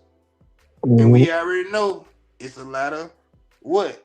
Us over here who Angel Reese fan too, because I'm a fan of her too. But it's a lot of mega You are. super duper stands too now, who's just she can do no wrong. CC, everything about her, I hate her. I hate the way she looks, she walk. I hate the way she talk. Everything. You know, that's just how it is. And guess what? On the other side, some folks do the same thing about Angel. Mm-hmm. You know, just for the sake of I'm gonna go back and forth. That's just for the sake of I'm gonna go back and forth. I hate her too, just because y'all hate her. They don't even know why they hate her for real. I Mm-hmm. hate her just because y'all hate her, and it's Mm-hmm. vice versa. That's just how it go. That's how I see it. Well, Every day, it just we feeding this YouTube every day. We just feed it every single day. Just the monster just getting bigger and bigger and bigger. It's so big now that you can't stop it, even if you try to. I Even want if you, because it's something else every day that we just get fed with. Like this right here. This is another reason for them to say, "Oh yeah, they better without her." Look, she just came back. They lost. They better without her. Look. to. She Well, just got 4 turnovers. Look, 4 turnovers. I'm, I'm yeah, telling you, man, it's just a well, revolving cycle, like of let me help you out a little bit because yeah. there's something that you did say false, and this to show the truth. Now, Mm-hmm.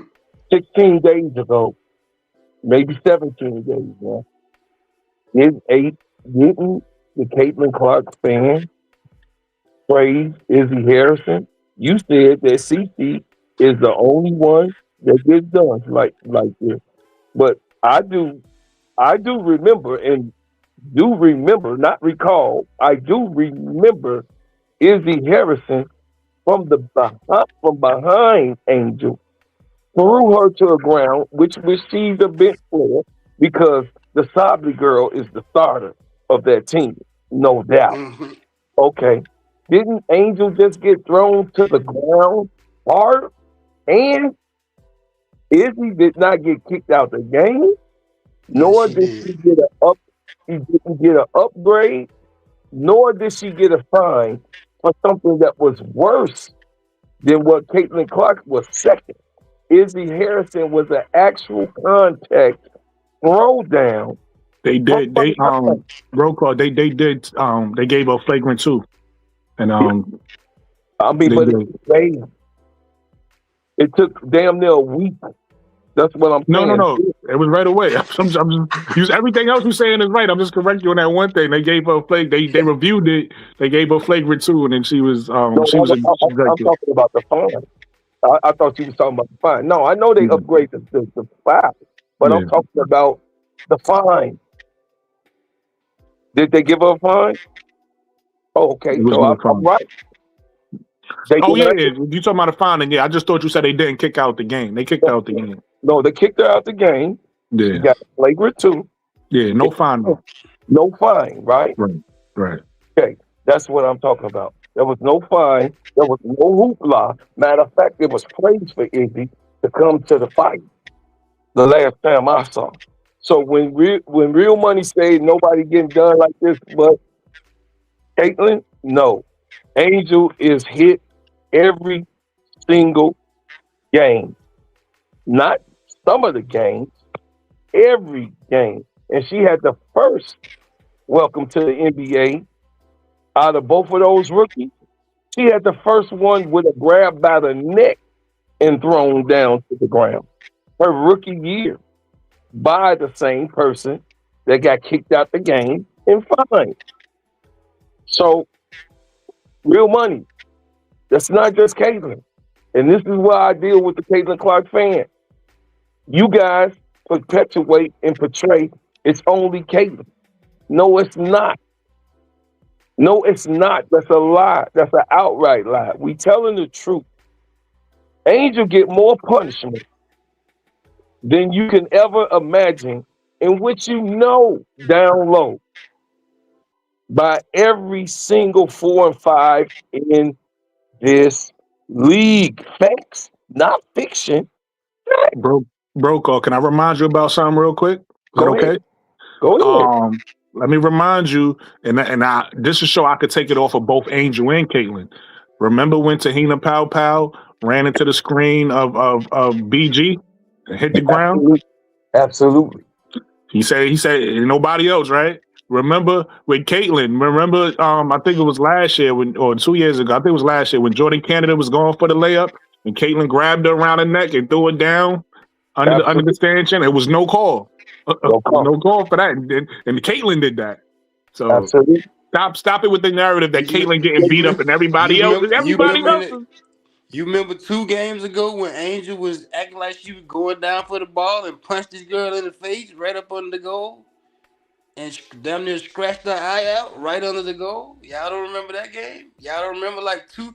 Angel hands fly all the time. You tell England and hit people. Listen, I'm not a liar. Angel hit people in the face but it's not purposely. But her arms fly down and hit people in the face all the time. The part you missing is what those people do is they go stand right up under Angel in her space and then hit the ground. What you think is gonna happen? You right up under her. You know when Angel hit Cece in the head, she probably got a flagrant 2 for that time. You when she went for the block. When she went for the block and hit her on the head. Yeah, no, when she, when her whole arm knocked her head the other direction. Okay. Go ahead, Brokaw. Okay. Go ahead. And when Caitlyn pushed Angel down from the back, you talking about that one? Pushed her that when she went for the ball on the rebound. And went for one ball. No, we talking about when she pushed Angel out of bounds. She pushed out of bounds. A big center now lets a point guard feel. A point guard pushed me down. I'm a big center. Well, you gonna use. Come on, man. So what we you watch said Angel butt bump all the time. And just hold on. One at a time. The audio be bad when 2 people talking. One at a time. Hold on, Bill Money. All I want to say is, then let my kid do that to your kid. Then. No, we can't do that because them not our kids. Them not our children. We talking about real shit. It happened. We moved past it. We don't.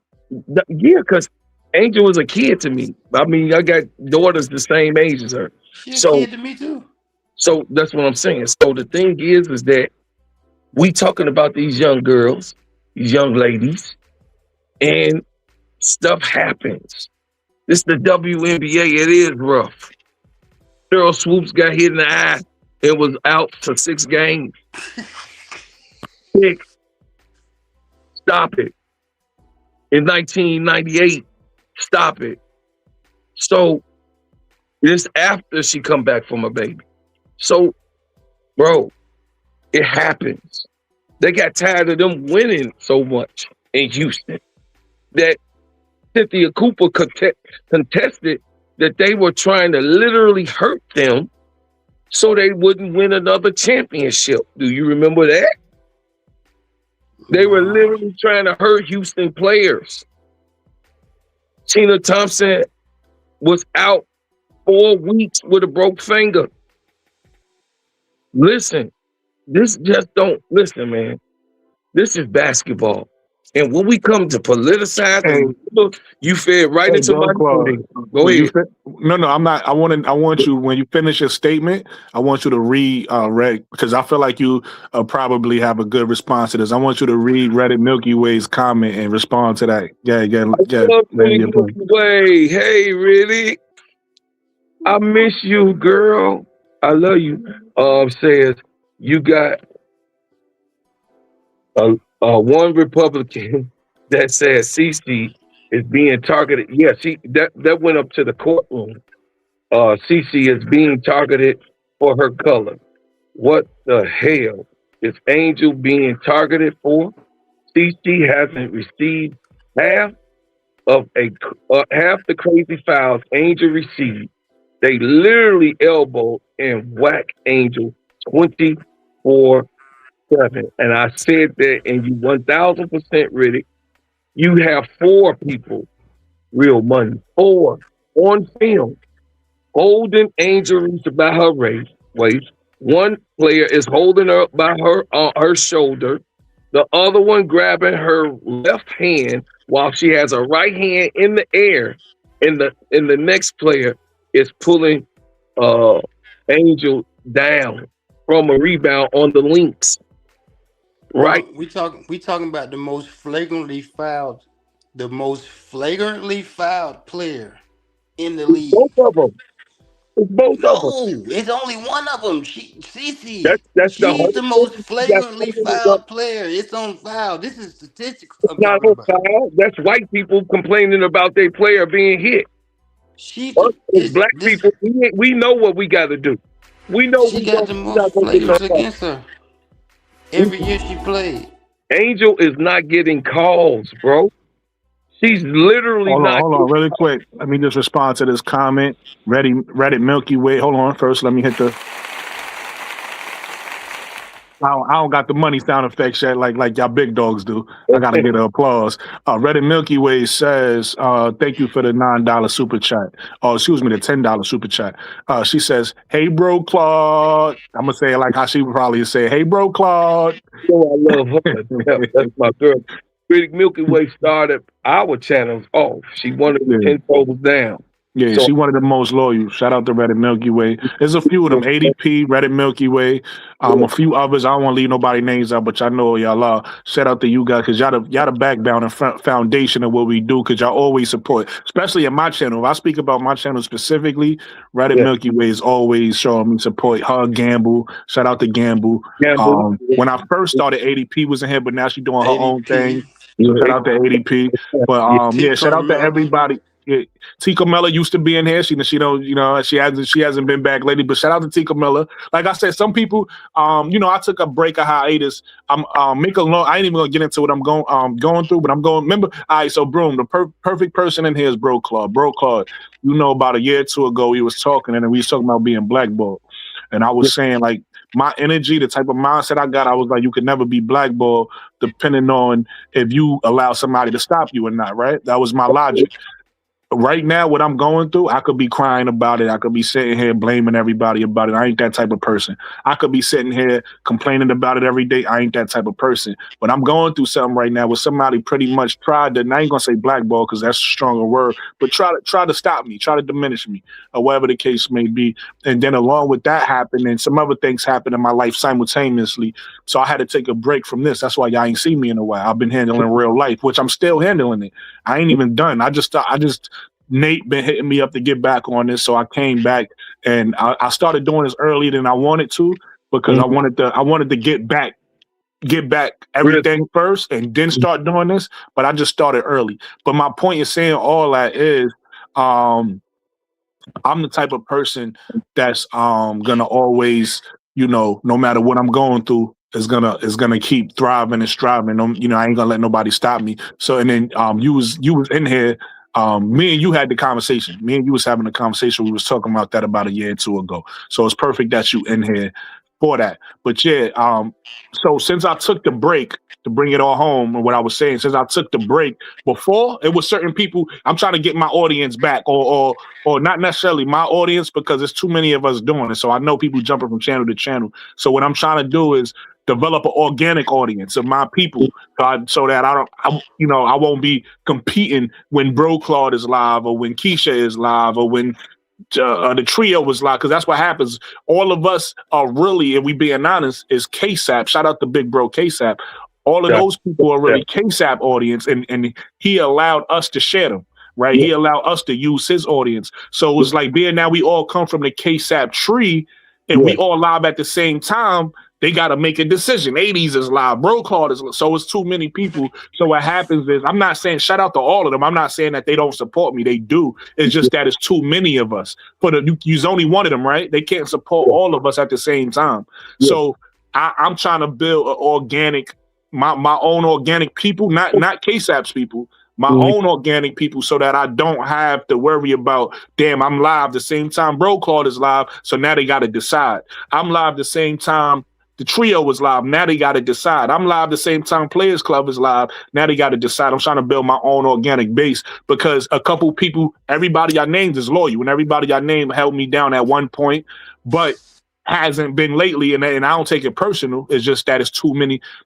Not only is it too many with just us, then you start to name the other new people that popped up, right? In just a year's time, it's mad other channels. So it was like, this space is real crowded. So shout out to everybody who support me, who supported me from the beginning. May not be around now, that's cool. But if you ever supported me, shout out to all of you guys.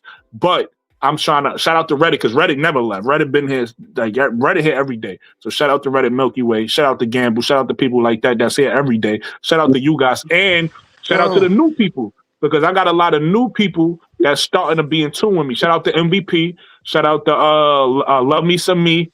And I don't want to forget no names, because there's a lot of you, but y'all know who y'all are. The people that see when I go live and y'all pop up, no matter who else is live, shout out to you guys, because there's a few of y'all, and I'm noticing who you guys are. So thank you. I know I might be looking like I'm looking off to the side, because that's because the camera's here. So I got to remember to look here, to look at y'all. But I'm looking at myself. When I look at myself, I'm looking off to the side. So I don't want y'all to be thinking like, yo, is he cross-sided? What's going on with his eye? I'm looking at my camera, and my camera makes me look to the side.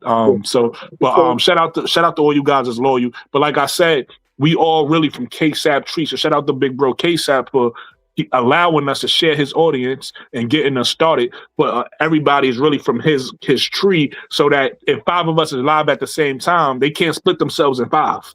Right. You get what I'm saying? They gotta pick one. And usually, because I'm not consistent, it's not me no more. So now I might be in here by myself, or I might have 1 or 2 people, and Reddit be one of them holding me down. Shout out to Reddit.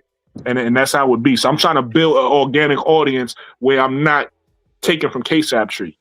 Absolutely. And it's all, listen, it's all about just being consistent, and being faithful to yourself, and believing in yourself. And the only thing that I do want is to have peace in the streets. I speak that all the time. I want peace in the streets, no matter what tribe you come from, what tree you on. I want peace in the streets. I want us to all get along. And yeah, Rodney King, I don't give a shit about the joke, but it was the right fable for probably the wrong person that it came out of. But I definitely want us to have peace in the streets. I definitely want us to be able to get along. And I also want us to be able to be real with one another, and not lose focus of what the main thing is. The main thing is that what it says, when you filled out that form, you are a YouTube partner. So that is what matters. You are a YouTube partner. So therefore, by you being a YouTube partner, your money comes from YouTube, not from no one else. It comes from YouTube. So therefore, it's enough to go around for everybody. It's enough time. Ain't nobody, shouldn't nobody be on here trying to big up anybody. You know what I mean? It should be respect for anybody's mind and the perspective. Yes, I like that. I appreciate it. I've been trying to, get with you, Brooklyn, personally on the upside. You know, I know you've been having things that you had to work with, but you know, lighten that conversation up. But I just think that everyone, you know, uh, the Kate McClarks, the Angel Reeses, and you know, all of that type of madness that happens in trying to cause division. You got to keep your eyes on the prize, and that's the only thing I be telling my brother Real Money is that the hidden hand is that it exists. The hidden hand is always going to be there whenever we are breathing in the house. What's up, Woody Mac? The hidden hand is always there. So, you know, peace and shout out. Woody Mac, one of the original ones too.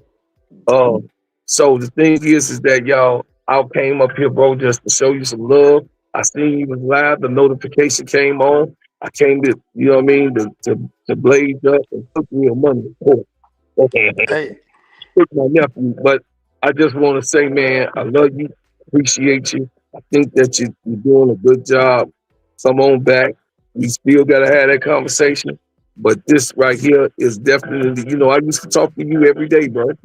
You know, I miss you too. You did. So the thing is that, you know, one thing that I'm gonna do, live or behind, I'm gonna talk to you straight up. And I'm gonna say exactly what it is and no punches pulled or none given, but I'm gonna definitely say what's on my heart and my mind and how I think. And I just think that it's enough money to go around for everyone.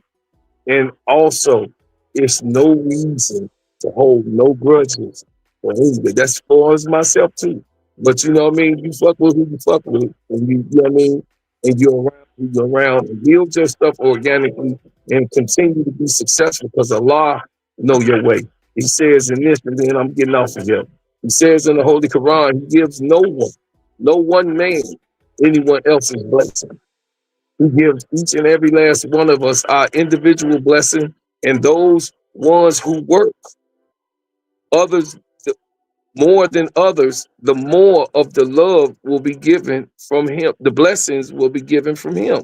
So therefore, you can only do what's coming to you, and you're gonna get what's coming to you long as you work for it. When we all work for it, and I wanted to say that this right here, this platform, I hope Allah bless it. I hope you continue to be successful. I'm gonna continue to show some love and some support. Keep the main thing. And listen, y'all, I love y'all. I'm out. I'll see y'all over there on Steady Serving Sports ENT. Listen, y'all, everything happens for a reason. Angel Reese is in a better place with some of us that's in his chat wanted her to be. So, hey, let's keep on watching basketball and let's represent the right way.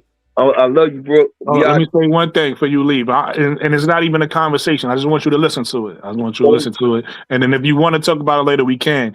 But right now, I just want to say one thing to you. Yeah. You could tell somebody not to hold grudges, right? Yeah. But you also got to keep in mind when that person wasn't saying nothing and people shot at them. Mm-hmm. You get what I'm saying? Because a particular person that y'all keep protecting, all right? Y'all go out of y'all way all the time to protect this person. And I don't even say nothing crazy. I just tell the truth. Like you said, we truth tellers. Y'all go, every time I say something about this person, you other people want to go out of their way to protect this person. They said my name. I never said their name. That person decided that they don't mess with me. I never said I don't mess with them. That person decided the same way you on my panel and I'm showing you love and I go to your panel and you show me love, bro, Clark, right? That person used to be on my panel and I used to show them love. That person said out their mouth, they stopped coming to my panel because they had an issue with me. I never said I had an issue with that person. So let's be clear, when we start throwing things out about people holding grudges and this, that, and the third, let's hold the right people accountable for the people who started it. Right? Because when I respond to you for saying something you said, that's not my fault. You opened your mouth and you started it. Yeah. So now, because you drew that line and said we had a problem that I didn't know we have, now I'm keeping the same energy because you said we had the problem. And then what happens is, you guys protect the person because maybe y'all forgot, even though y'all was there that day when that person brought my name up and I ain't say nothing because I wasn't there that day. I couldn't even protect myself, right? But that person brought my name up and had a lot to say about me. And I'm going to land with this. The whole thing that started that person having a problem with me, they ain't have nothing to do with that situation. It was about a whole nother person. They just involved themselves in it. So let's be clear that we're going to hold the people accountable about having grudges and having problems. Let's hold the right people accountable. Because last time I checked, I didn't say nothing to nobody. I'm just responding to the energy they came at me with. So we can land with that. And then if you want to talk about that later offline, online, it don't matter to me. We could talk about it, but I just want to be clear because, hold on, let me just say this and I'm done. And I want to hear what you got to say. Let me just say this and I'm done. Yeah. I endure, and that's why even the last time I was on your channel, I was respectful. When you said what you said, I didn't like what you did. I didn't like it at the time, and I never even said nothing to you about it. But I didn't like it because of that, right? Because of, like I said, like you said, me and you been rocking before that person was even around. Let's be clear. Me and you been rocking before that person was around, right? We started this thing before that person came around. That person came around and did something, and y'all protecting that person and keep telling me to take the high road is weird to me. Instead of pulling that person to the side and saying, yo, you was wrong. You was the one wrong. You get what I'm saying? Y'all not saying nothing to that person, but y'all keep telling me, you know what I mean? So I think that's a little crazy, in my opinion, and I don't like it. And I'm going to stand on what I stand on. And like I said before, can't nobody save him. I don't like him, and that's it. It ain't no we all kumbaya. He started it, and that's it. Period. Forget it. Like I said before, on the channel, and I'm going to say it on your channel, that got nothing to do with me. I'm stepping back, you know what I mean? I'm always stay in the middle, right? You know that about me. You know that. I'm gonna stay until I'm pushed away, then I'm away from it. But I don't want to get in the middle of something that we all, because America's watching. And you don't know how big you finna be with God, with the God blessing. And things can be handled off of camera and off a set until they can't be handled, right? So we just have to give it the opportunity to be handled. And I told you and the other side that I don't want to get in the between any of it at all. And I won't allow myself, because I'm 56 years old, bro. I can't, listen, I respect it. I respect it. But at the same time, what I don't like is when everybody is telling me not to speak my truth. No, I never said for you to be quiet on the truth. I never want to stifle the truth. My whole thing was how it's a way to do everything, right? Like you told me before. It's a way to do everything. And then me personally, you know, I'm a private person. You know that anyway about me. I'm very private. Whatever I do on the back street, they don't know me. Most people don't know me like you know me. You feel what I'm saying?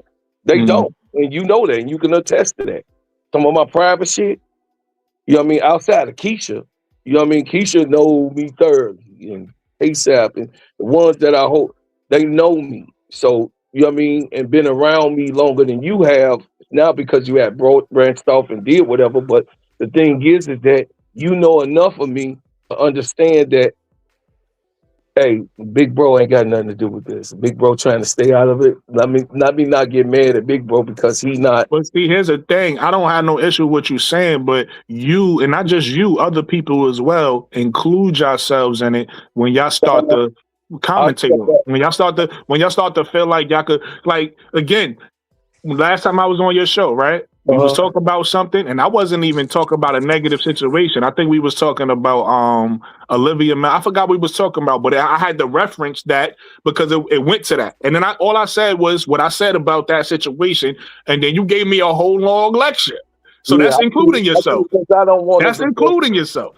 Yeah. What I'm saying is, I didn't want it. Just like now, I don't want it to be public about none of that. You dig what I'm saying? So I'm gonna be real 100 with you. I just some things can be discussed off of camera. You know, I hear you, but again, I gotta now point out the fact that we wasn't having this conversation, so you brought it up. Yes, I didn't bring it up. No, I did that because Okay, but let's be clear. I'm with you. If you want to have it off camera, we can. I'm cool with it. Or we don't have to, because this is not something that's pressing on me where I need to talk about it. What I'm saying is I don't mind. I don't mind if we do it on camera, off camera, or we don't do it at all. It don't really bother me. But my point is I'm always stand on what I stand on, because I'm not a type of person. I'm the type of person that if I feel some type of way, it's a reason for it. You get what I'm saying? I got reasons for it. So that's all I'm saying. All I'm doing is sharing my reasons and saying, hey, I didn't say nothing. That person said something about me and they didn't have to.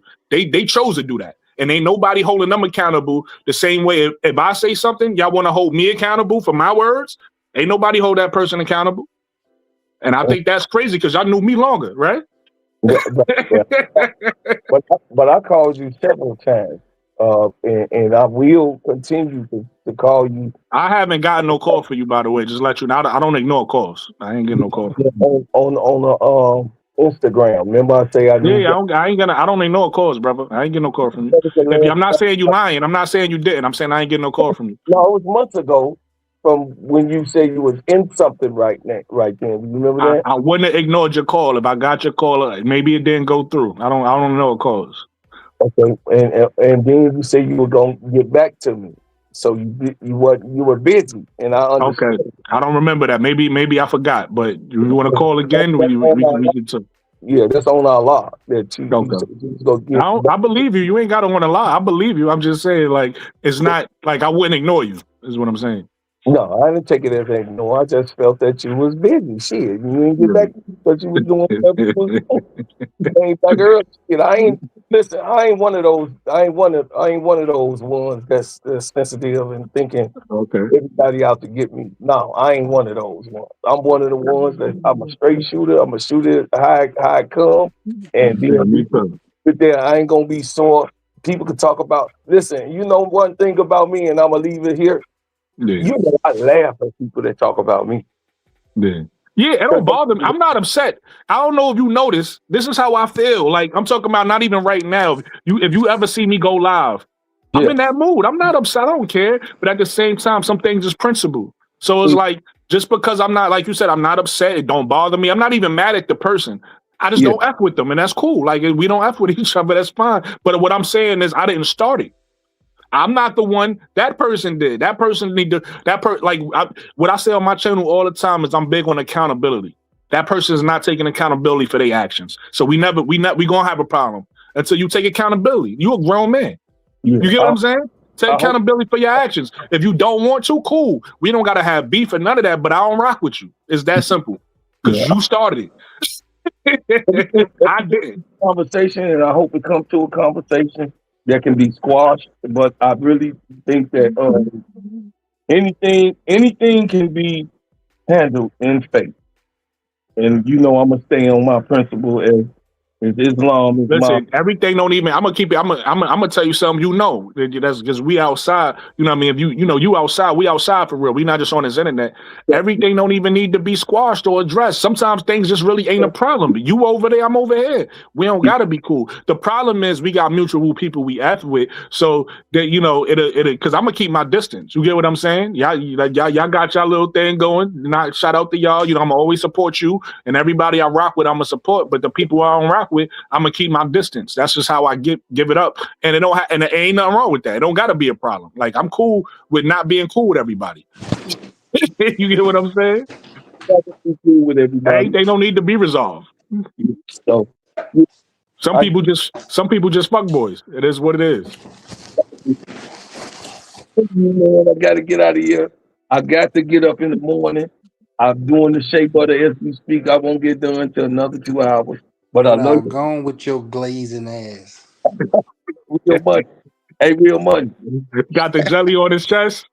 Look, the honey and jelly and goddamn all type of shea butter. You got beers. Look, you got bees up in your bun. You got a whole bunch of bees making money. You got all of them. You got all the sunflowers right there by your chest. So shit. Y'all, man, I'm up.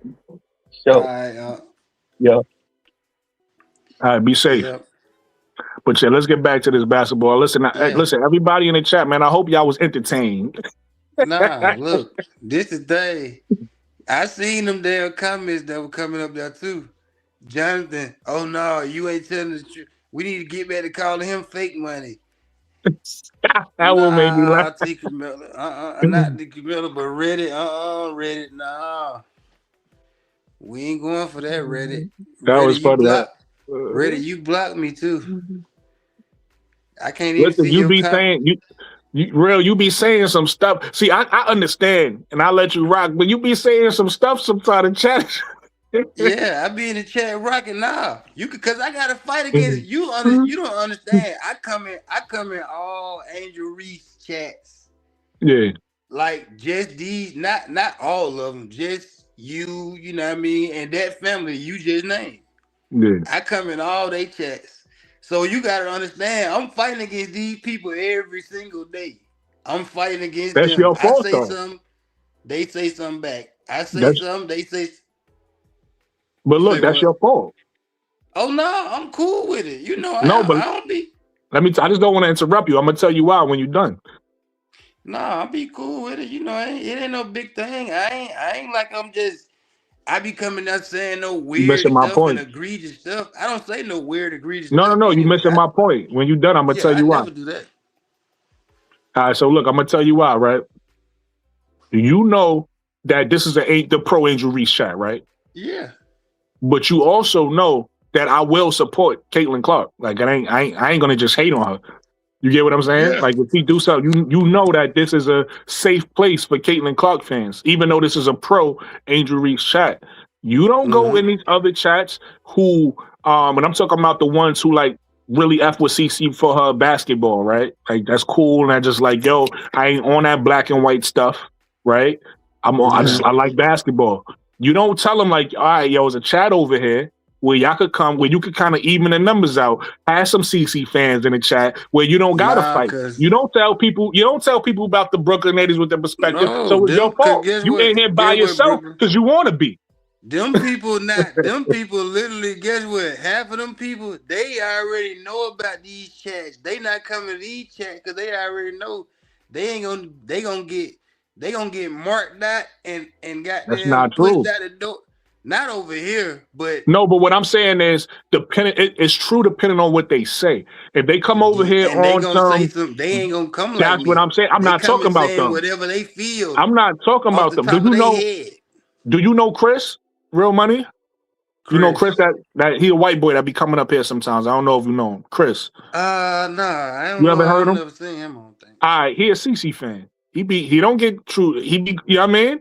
Bro. You know Coach, you was on a panel with Coach the other day. Yeah, I know, Coach. Yeah, I'm telling He a CC those are fan. all So people with level minds. That's but what I'm that's who trying to I'm tell you. talking about. Those if you run into those level-minded people, you can I'm say, hey, talking about the. I'm I'm talking not about the don't invite them over bins. here. I'm not talking I'm about talking them. They about the not bins. The Rudies.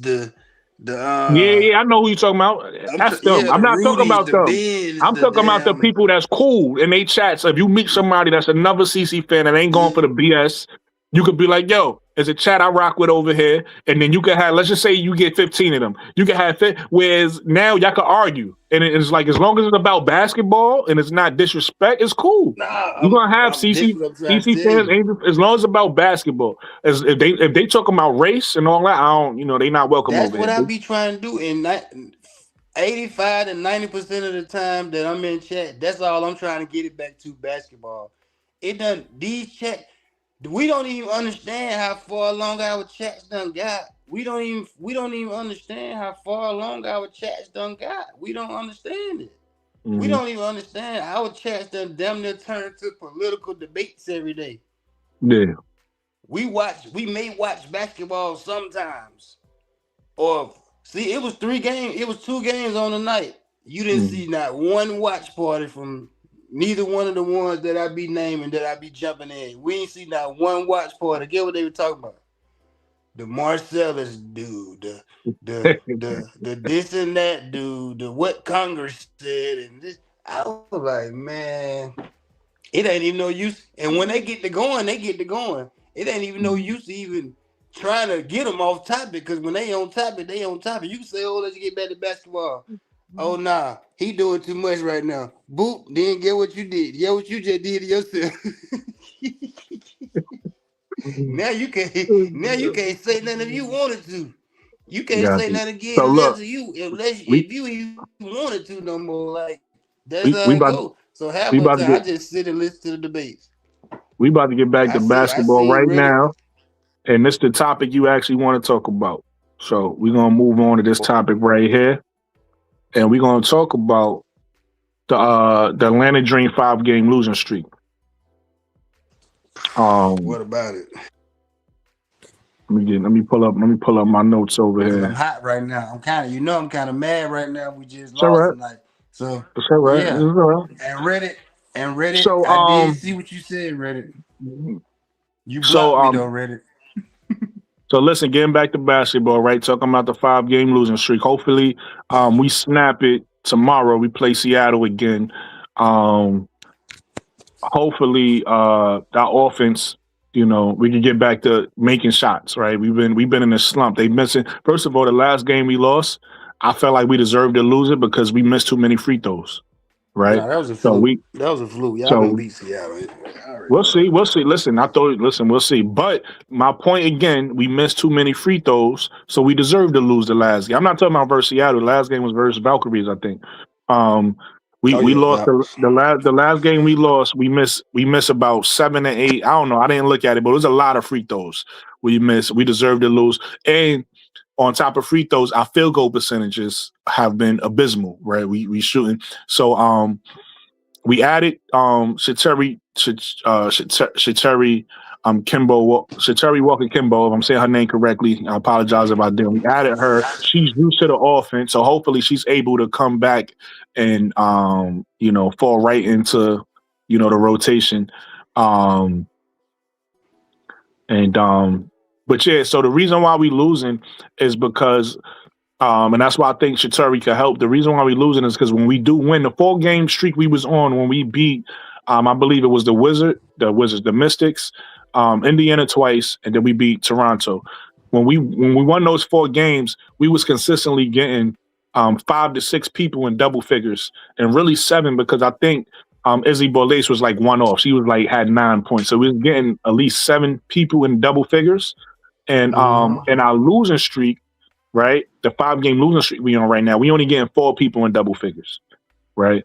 So, and then everybody else that's on the bench is scoring like 2 points, 3 points. They're not really contributing. Nas Hillman included because she's been hurt. She was one of the people giving us, I believe, 10 to 12 points or something like that in our win streak.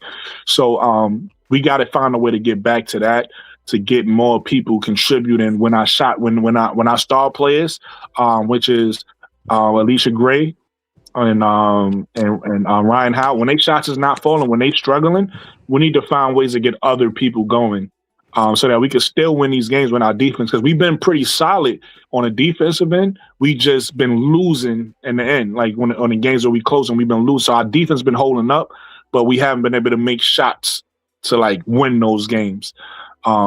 So hopefully that'll Yeah. happen. And then my question to you guys is, that's my assessment on why it's been going on. But my question to you guys is, and I guess we kind of already answered it with signing Shateri Walker Kimbo, is do Atlanta need a trade? Right? Secure Walker Kimbrough was coming Yeah. off our bench she was the 16th player coming off the FIBA bench last year. That's what I be saying. People don't I think that realize was this year. But she was that was last year. That was last last year. I year. thought she played She with was a them part earlier of that this little year. run almost to the finals. She was a Oh, she was part of with y'all last year too? Because yeah, I she thought was she a was on the part of that team this year. almost But look. but you got to realize, hold on, to your point about her, you got to realize like certain people, because I seen her at least this year. I ain't really see her last year. I wasn't watching y'all like that, but she was making some shots. She was doing pretty good. Why she got cut, I don't know. Maybe she wasn't. Maybe she didn't fit in. But you got to realize sometimes certain people fit different systems better than others. And this year she only played. You right, because it said she only played 2 games this year when I looked at the stats. But last year, when I looked at her stats, because I want to see if she could shoot it now. I didn't know, because I was, just a player I wasn't watching before. It said her shooting numbers was pretty good in ATL in Atlanta. When she was with ATL, she was with ATL last year though, with 2025, right? She was at ATL, bro. She wasn't with y'all because I looked at the stats. If you look it up, She wasn't with y'all. She was with us in nah, she was with 2025. ATL in 2025. Look it up. Look it up right now. Look it up right I'm now because trying to tell you, I I know. remember looking it up. This Don't is know. my Look it up. team, Brooklyn. Oh This is my my god. team. Shatori Walker Kimbrough, yes. Her, the other girl who went and played for All right, Athlete she was with y'all. All Unlimited. right, she was with y'all. She was y'all. But I looked at her numbers and it says she shot pretty solid from the three, which is important in Carson Mesco's offense. So we have another player coming off the bench who can knock down some shots, which is what we That's need because true. our bench is young. We got a lot of young people on our bench, a lot of rookies and things of that nature. So she should be able to add a veteran presence, right? Because it seemed like sometimes Izzy Borlace gets a little like the physicality and just the speed of the game gets her. She ended up turning the ball over sometimes and stuff like that. So Sheteri should add a common presence because she's a veteran. She shouldn't get frazzled out there like some of Yeah. the rookies do. So I think that's going to be a help. So that's that. My question though, and I was saying that when you interrupted me, my question was, I was saying she might help or she might be the answer to what I'm about to ask. But my question was, do Atlanta need a trade? Right? Is it something that they need to go out and get for their bench um, Uh, to make it better? But I had remembered Sheteri, we got her. that's what So I'm that's saying. They almost just like getting a made player. two. They just did it. They just got Right, her, and they just got Sherrod too. right. But it's like I don't know. Atlanta need. I'm gonna tell you what Atlanta need for real. Atlanta needs another calming real. Cause Satori another guard who can pass the ball, but she really like a wing. Like she's not a point guard. Point guard. She really like a wing. So if they got her thinking that she gonna come in and bag Jordan Canada up and do all this and that ain't gonna work because I'm telling you she really like she's not a real ball handler. Mm-mm. They already got no. She's coming in to be a wing, like you said. They what's her name as a backup point guard? Tahina Pow. That's what Tahina.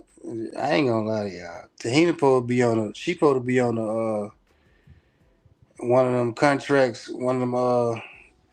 She supposed what Developmental, them contracts called? developmental Yeah, she contract. supposed to be on a developmental contract for the tempo somewhere. I can't even lie to y'all. I don't know. I don't know what Don Staley got over these folks. Don Staley and I know what I know what goddamn damn I forget the head coach of the Huskies. I forget his name. Damn, Oh, Gino. I know what Gino Gino got over him. Auriemma. Yeah. He done delivered. He got all type of champions and everything just flowing everywhere through the NBA. You can't WNBA. You can't even remember all the players he got in the WNBA no more. But Mm. they doing the same little thing like that for Don now, man. Like they just letting her players get in the WNBA now just off her cachet. Like I wouldn't it's say that no they're way good you, players. bro. She It's no got way you players. telling me. Look, Tahina Papa go out there and get her boots smoked every single game now. Like That's not true, bro. since people done just stop saying, yeah, that's Papa. We ain't gonna smoke her boots. Like she get her boots literally smoked off every game that she come in. Like she like I'm seeing this. I'm Mm. looking right at it. Like her and Jordan Canada. Only reason Jordan Canada there because she a member of the old guard squad. Like she in that old guard NBA, WNBA thing where they like, yeah, we gotta keep her around because she know all the stuff that was going on before all this started happening. So we gonna let her rock for about one or two more years and then she'll be somewhere on Connecticut too. I mean in Houston, down at the end of the bench. Like, come on, bro. Like all these players that they got just around like on Atlanta. They not trying to modernize themselves. They don't want to modernize themselves, bro. You got Angel now. You got to put around. You got to build around Angel like the player she is. You got to put another big with her. Y'all got Bree. Like you got to see how that go when it comes. See now before Bree even came back, y'all supposed to been put another big with her that y'all said, okay, you just coming just until Bree come back. And then we're gonna have to, you know what I mean? We might mess with you when it's time to mess with you in the middle of the season, or we might get you back next year, or we just let you try out for another team or something, you know what I mean? Or letting another team see what you can do. You might get picked up by them. Y'all probably brought something in and told her that already. Y'all need another big with Angel, and y'all need a real point guard.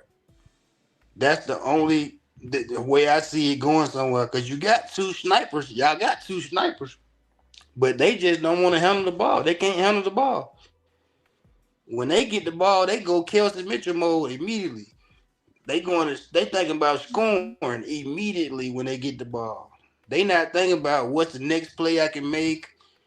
When they get the ball, they don't see nothing but a bucket. That's the only thing they see. They whole mind just go blank. Jordan Canada, she only time she can play is when she playing against a point guard that she thinks that she faster than. Anytime it's a point guard that got some defense, she in the box. She boxed up right then. Anytime it's a point guard that got some defense, like the Valkyries. What you think she gonna do playing against Veronica? Not Veronica Burton, but damn, what they point guard name is? Veronica Burton. You got it right. Yeah, Veronica Burton. Yeah. What you think she gonna do against Veronica Burton? Then when you get around to Veronica Burton on the back side, you gotta run into Gabby. On the back side of that, you gotta run into goddamn the other little one who y'all dumped who Atlanta let go, and the Valkyries had to pick up. What the little black one name is, the tall one. Oh, you talking about the Yeah, t-shirt? her. You gotta And run into 3 levels of 3 goddamn solid walls. You gotta run into, and you think you finna run in there and fake? Cause we already know what Atlanta's go-to is when they can't score. They go in there and get fouled. When they can't score, they gonna go in there and foul bait you by 6 times straight, slow the game down, and hope Ryan Howard, Alicia Gray bail them out. And hope Angel down there to get the board when they shoot a brick. If they shoot a brick, Angel get the I'm telling you, I'm looking at Atlanta whole game. They gotta clean it up.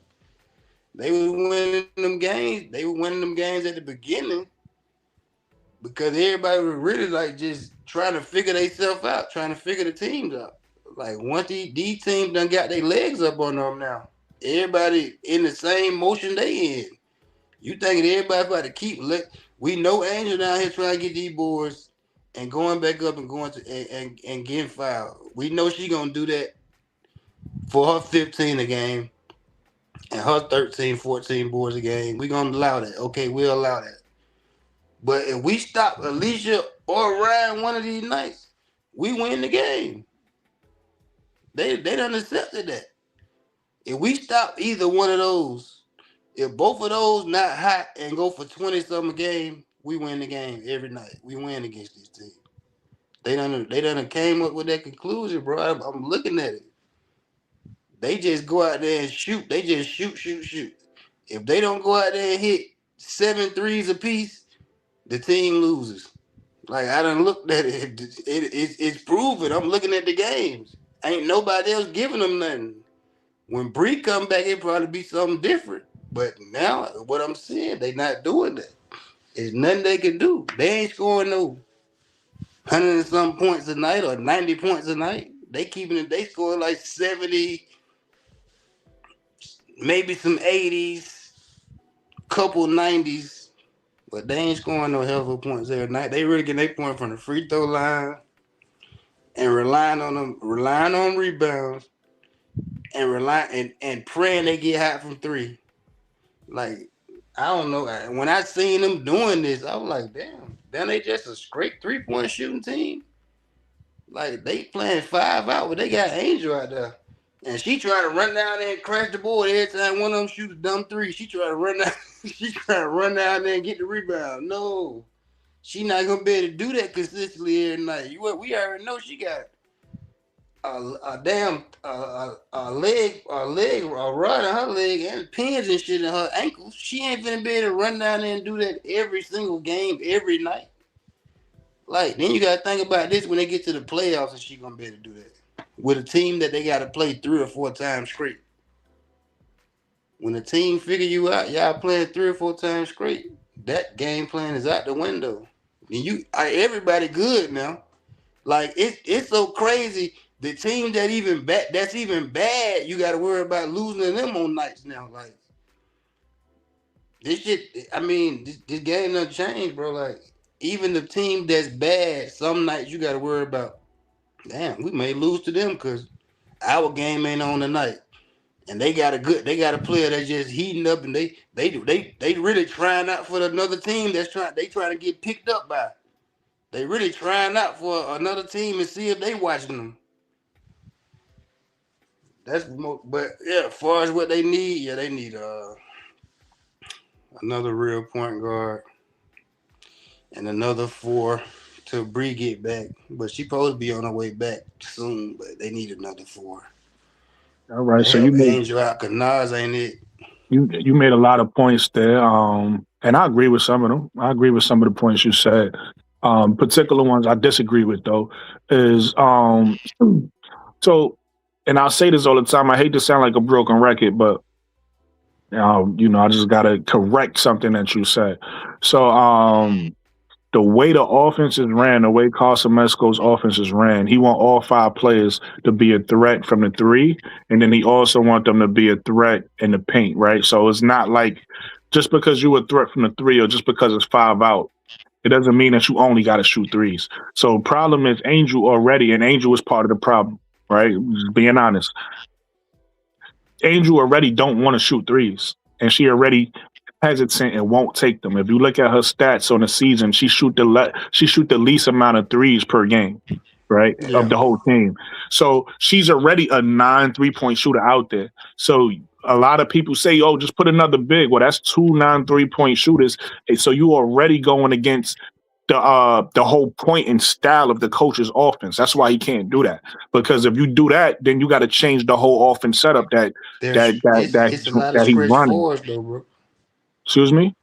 It's a lot of stretch 4s in the game though. See, Yeah, they but want her that's to be what the I'm only saying. That's what it need to be. It need to be more of a stretch 4 than a big. You get what I'm saying? Because even the That's big, what I meant. Stretch 4. no, cool. But I'm just explaining the offense. I'm not saying you wrong or right. I'm just explaining the offense, not just to you, to everybody, right? To everybody watching this. So let's use Camilla because I'm not Camilla. Let's use Okot because Okot is the person everybody say. Okot is a good. And I love Okot. I would love, and Okot can shoot the 3. Right, but she's also a young player. I would love, because Okot is a natural center. I would love to see Okot in the Angel lineup. Right. The problem with the Okot and Angel lineup is you pretty much got a 2 inside big lineup now because Okot don't shoot the 3 that often, and when she has shot in the 3, she hasn't made them. So, and the same thing with Angel. Angel don't shoot the 3 that often. When she has shot them, she hasn't made them. So what happens is you change his offense now. That's why he tries to go with a smaller lineup and have more 3-point shooting out there so that now Angel can work better. He's cool with Angel having to paint, right? Because part of his offense, a lot of people think that because he plays Angel at the 5. So a lot of people think that he want Angel, or he just want, not Angel, let's just say his center. Let's take the name out of it. He want his center to shoot a bunch of 3s. No, going back to college, because I did this. I ain't make the video yet. I'm going to make a video for his offense so people can actually see what he do, right? So people could be educated on his offense. But I actually went back and watched some of his games in college, right? And I seen as a player, I believe her name is Carter. She was number 20 if y'all go back and watch like the 2023-2024 season at FGCU. That's where he coached at. She plays similar to Angel. She's smaller than Angel. I believe she like 6 foot. Or whatever, but when she came to Carl's team, FG, she couldn't shoot. She wasn't a shooter. She had to learn how to shoot, similar to Angel. And when she gets the ball, she don't always take the shot. When she get the ball, she'll catch it at the 3-point line, and if the defense closes out at her, she got a lane. She driving into the paint, get a bucket. That's how Angel is doing a lot of her scoring. She prefers to attack the basket than to shoot it, which is fine. It's working, but it kind of hurts the offense when you have less 3-point shooters out there, right? Because to your point, Real Money, right? We have snipers in Alicia Gray and Ron Howard. But what did you just say? If one of them, or in some of these games, both of them aren't shooting well, his offense usually at least have a 4 and a 5, right? A stretch 4, like you said, and a 5 that can shoot 3. So it makes up. You still getting those 3-point production when your wing players is missing. Right now, we don't have that. So that's another thing that's hurting our offense, because if Ryan ain't making the threes or Alicia ain't making the threes, Angel ain't making the threes, right?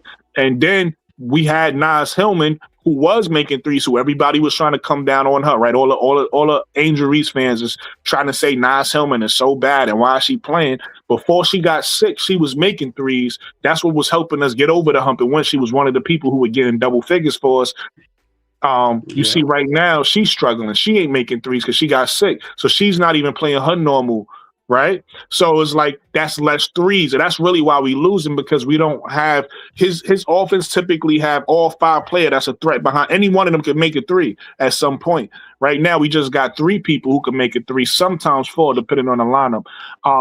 And that's really what's hurting the lineup. So that's one thing. You said a lot, so I'm trying to remember. The other thing I remember that I disagree with is the Jordan Canada part, or the point guard part. I think Jordan Canada is fine. She's she's actually, and go back, listen, I mean, probably not, but just watch her on that. After I say what I say, just watch her, because she's actually been one of the better players. It's just that she can't do it by herself. I mean, in fact, I'm gonna give you a perfect game to remember.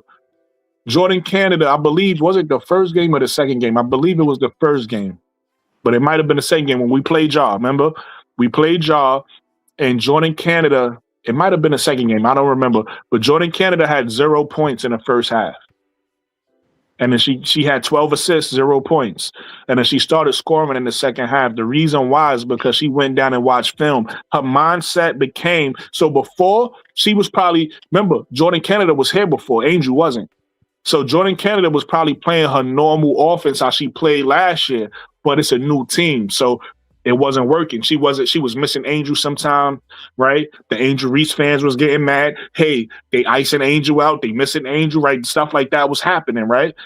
So Jordan Canada watched film, and she figured out ways to play with Angel, to play with everybody. Okay, this is how I can get Ryan Howard open. This is how so she took a step back from her scoring, because she is a scoring guard. She took a step back and said, I'm going to get my all-stars going. In fact, the reason why we got 3 all-stars right now in the all-star game is because Jordan Canada sacrificed. So she really needs some credit, right? We talking about basketball, we being honest. Jordan Canada has been making it her business to get Angel the ball, to get Ryan Howard. Now, if they miss shots, that's on them. She's been getting them the ball.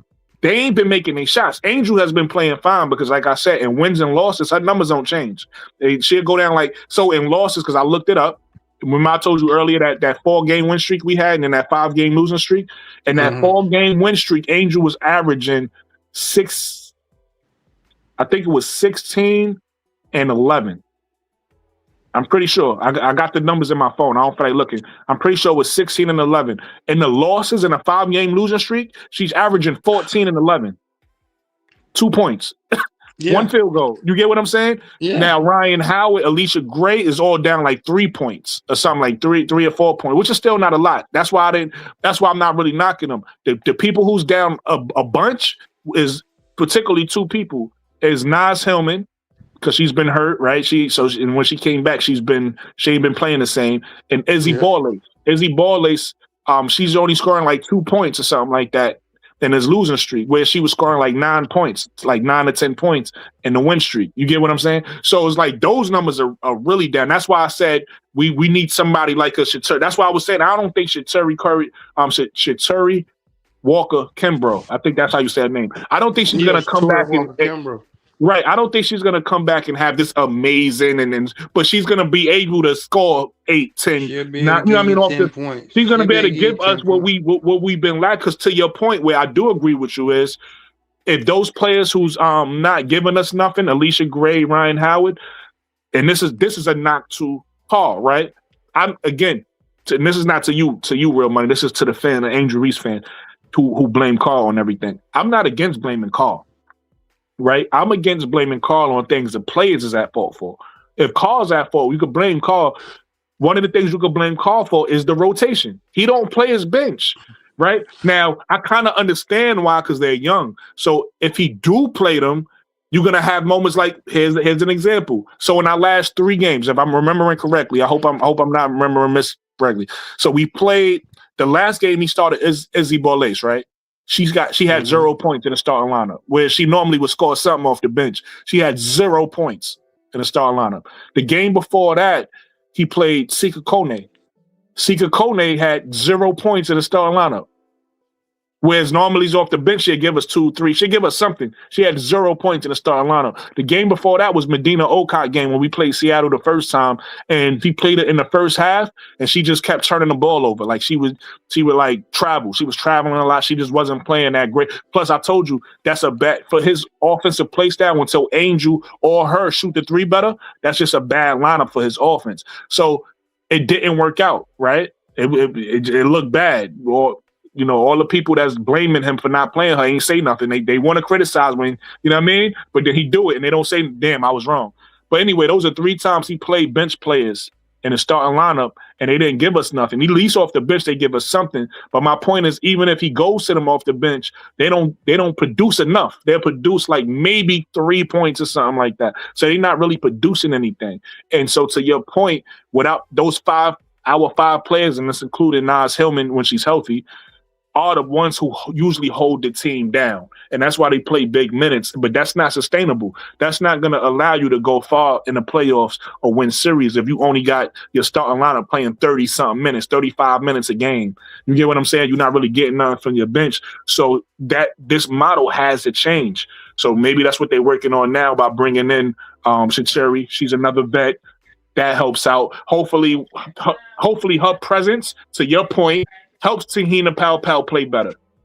Hopefully, to your point, you didn't say this, but hopefully Borlace now plays better off the bench because there's less pressure on you now, right? You out there with a veteran who could take some of that pressure off of you. Maybe you guys play better. It helps the bench. But to your point, what you did say, Bree Jones is coming back. That's what? It sends Naz Hillman back to the bench, who's a starter level player. Like she could play starter minutes. So when she goes back to the bench, she takes pressure off all those bench players. And so hopefully all that helps. But that's part of the reason why we on this losing streak. And then thank you, because you actually helped me remember. I said it, but I didn't say it in the beginning, is the fact that Angel and Nas kind of to a certain extent now, because she's getting back healthy. I don't know why she was out. I got to look it up. She wasn't even out that long. I think she was out for 1 game, but she was out, and then she ain't come back producing like she was before she went out. And then Angel don't want to. She's uncomfortable making threes yet, right? She ain't get to that point where she's gonna confidently take the open 3.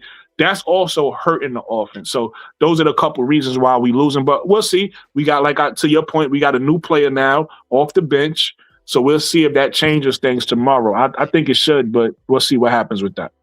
Yeah, and that's just early. This just now. All these teams gonna look different in a little while.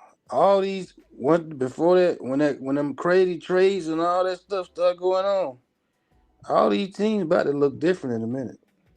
Yeah.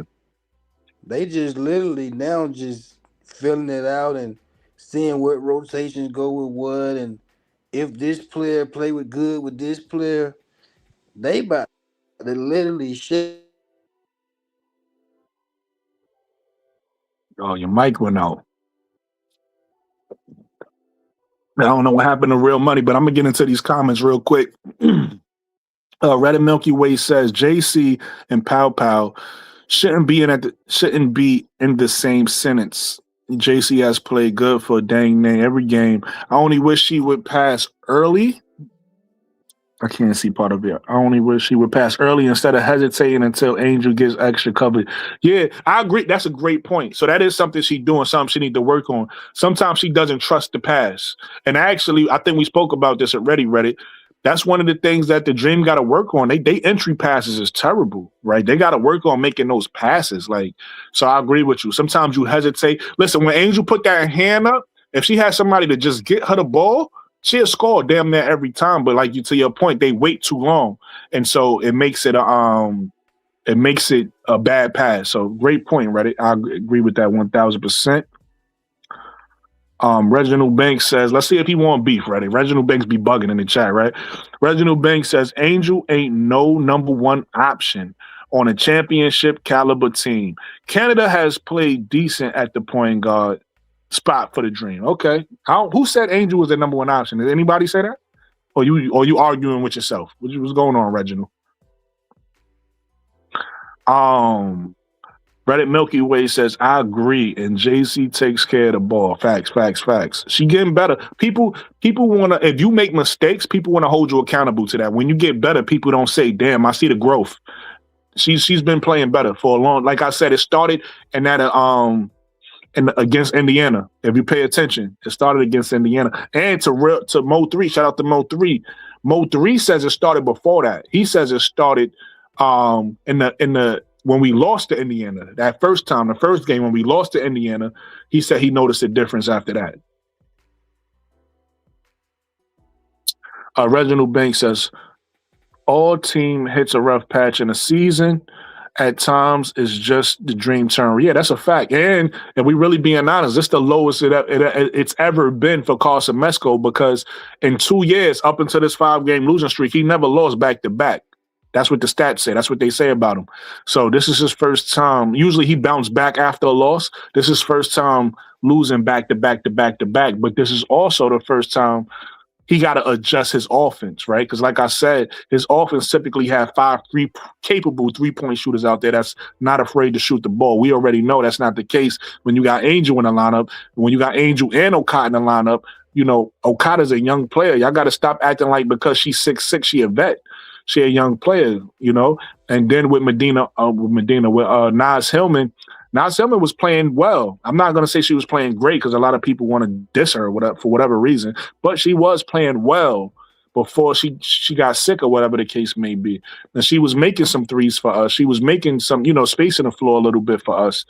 And then, in Bree Jones' case, when she comes back, I just seen some footage of her. I don't know if y'all seen it on Threads earlier.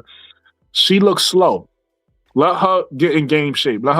There's no reason to rush her back. Let her get hurt again. Let her, we fine. We could get ourselves out of this losing streak with what we have. Reddit Milky Way says, I don't think Angel should be the number one option. Angel forces her shot a lot.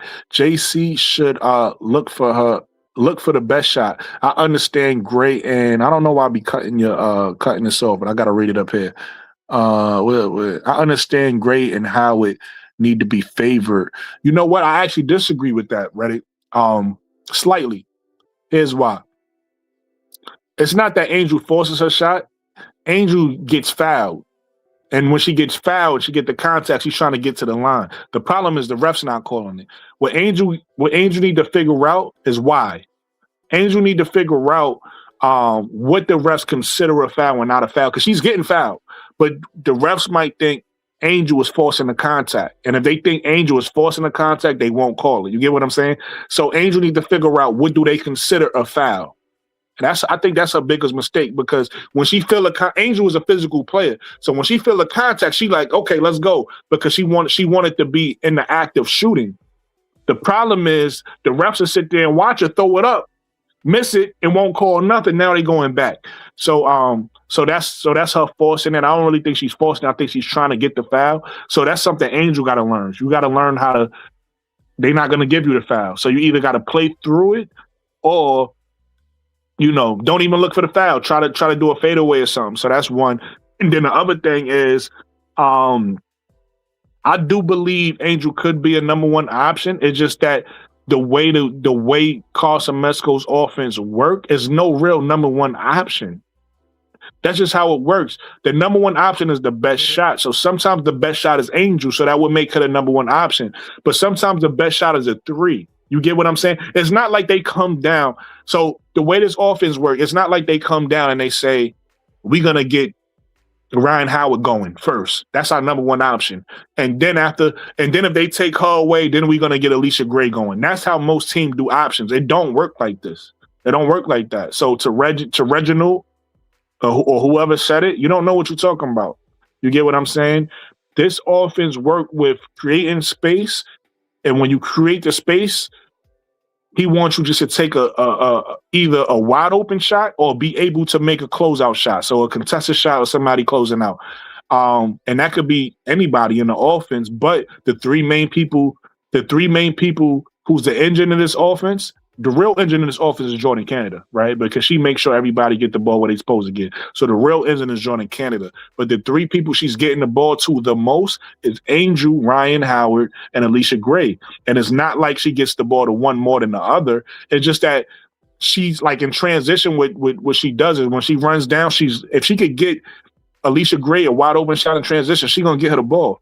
Alicia Gray just gotta make it. She's been bricking it. She gets same thing with Ryan Howard. She's getting them the ball. Sometimes they just either missing it or they don't do what we said earlier, continue moving the ball to get a better shot. When she gets the ball to Angel, Angel actually typically makes her shots. She just goes through certain spells of missing it when she get the physical, when it's like people leaning on her, because that happens a lot. When y'all watch the games, y'all going to see it. If y'all ain't see it yet, y'all going to see it now because I'm saying it. When y'all watch the games, y'all going to see contact. Y'all going to see people leaning on Angel. You're going to see Angel go up to try to get the foul. Hopefully they call it, but a lot of times they don't. And then her field goal percentage look bad, and it look like missed field goals, but it's not really missed field goals. It's non-calls. It's because they not calling the foul, and then Angel miss. And then after the game, people look at the box score and be like, look, Angel shot terrible. Yeah, well, she was fouled on half them shots, and they ain't call it. So I think she can be a number one option. It's just that this offense is not based on a number one option. I mean, it's not based on get the ball in the paint this amount of times or get the ball to Ryan Howard this amount of times. It ain't based off that. It's based off creating space, the maximum amount of space you can, and taking a high quality shot, whether that be a three or whether that be something a drive, whether that be a drive into the paint, so a Jordan Canada drive or Angel Reese drive, or whether that be a dump down to Angel go up for the layup. So that's what the offense is about, just creating space and getting the best open shot.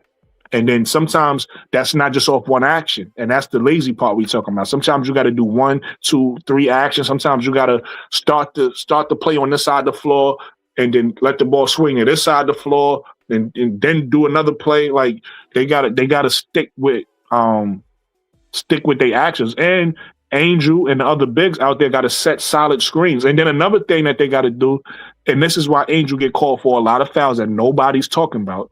You know, I actually just forgot myself. I probably could have did a video on this, but this is important. Angel is getting called for fouls because the guards are moving too fast. So when let's say Jordan Canada's coming up the court, and if she hit Ryan Howard on the wing, she passed to Ryan Howard, and Angel comes set that screen. Ryan Howard has the weight to Angel, stops, and then go. What's happening is when Ryan Howard, Alicia Gray, whoever get that ball, when Angel Reese is coming before she stops, they start going, they're going to call a moving screen every time on Angel. That's not Angel's fault. But that happens a lot. Angel get called for moving screens because the guard just moved too fast. It's like you got to wait till your big set their feet and then go. And it's like nobody is saying that. So that's on the coach too, because maybe the players don't know. Maybe the players don't know what they're doing wrong. The coach got to say, let Angel set her feet because y'all putting her in foul trouble. That's another thing that's happening a lot in these games.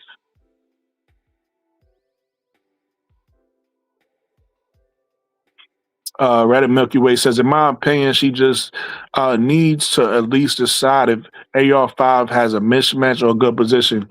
That's true. They be missing a lot of mismatches. You're absolutely right, too, on that. MVP says he probably want Reese to shoot 3 so he can done 5, so he could do a 5. That's his offense. His offense is 5 out. He got a 5 out offense. Reddit Milky Way says if they collapse on Angel, she will kick it back out. That's a fact. She do that. And that's how they get some threes. She do that a lot, and they've been breaking. Even to Jordan Canada, she kick it back out to Jordan Canada. But that's their offense. In order for us to get in the 90s consistently, the high 90s and the 100s, they got to make those threes. But they've been missing. So hopefully they making their threes. Let's get into the next topic though. Let's move on to the next topic. And this perfect topic for Real Money, right? Real Money was here. Caitlin Clark injuries, right? So what I want to know is why in college, and shout out to Diana Taurasi because she kind of alluded to this, and people aren't really saying she's right. I mean, they said she was right to a certain extent, but it's like glaring now that Caitlyn is even getting hurt. Like she's getting hurt. Why did Caitlyn look superhuman in college, right? But now she looked like she can't handle the physicality in the pros. You understand what I'm saying? In college, she looked like she was better than everybody else. And that's where the narrative came at, because in college, she looked like she was better than everybody. She looked like she was a step ahead of everybody in college, right? Her physicality, she was able to run up and down the court with no problem. Defense wasn't a problem until she ran into Raven. But defense wasn't a problem. Nobody playing deep. Nobody was playing too physical. Nobody could play too physical on her, right? She was having a field day in college. She looked superhuman. But in the pros, she getting beat up. She constantly hurt. We got to keep hearing about the injury. She in and out. She in one game, out another game. This hurt, that hurt, back hurt, leg hurt, ground hurt. Everything hurt in the pros. So, why is Caitlyn looking? You can answer this on a playback. If you're watching this on a playback gang, you can answer this in the comments for me in the playback gang. And I want you guys to answer this in the chat right now for me. Why did Caitlyn Clark look superhuman in college? No injuries, right? She played all 4 years, right? No injuries in college. No problem with defense. Nobody was being too physical, right? Nobody was too physical against Caitlyn in college. But all of a sudden, she gets to the pros and she can't stay healthy. All of a sudden, everything broken down. Everybody playing too physical. Everybody beating her up. Every game she plays, she get beat up. Right? Everything hurting. The grind hurt. The groin hurt. The back hurt. The leg hurt. She in this game, she out that game. So this segment is about Caitlyn Clark injuries. What you guys think of that?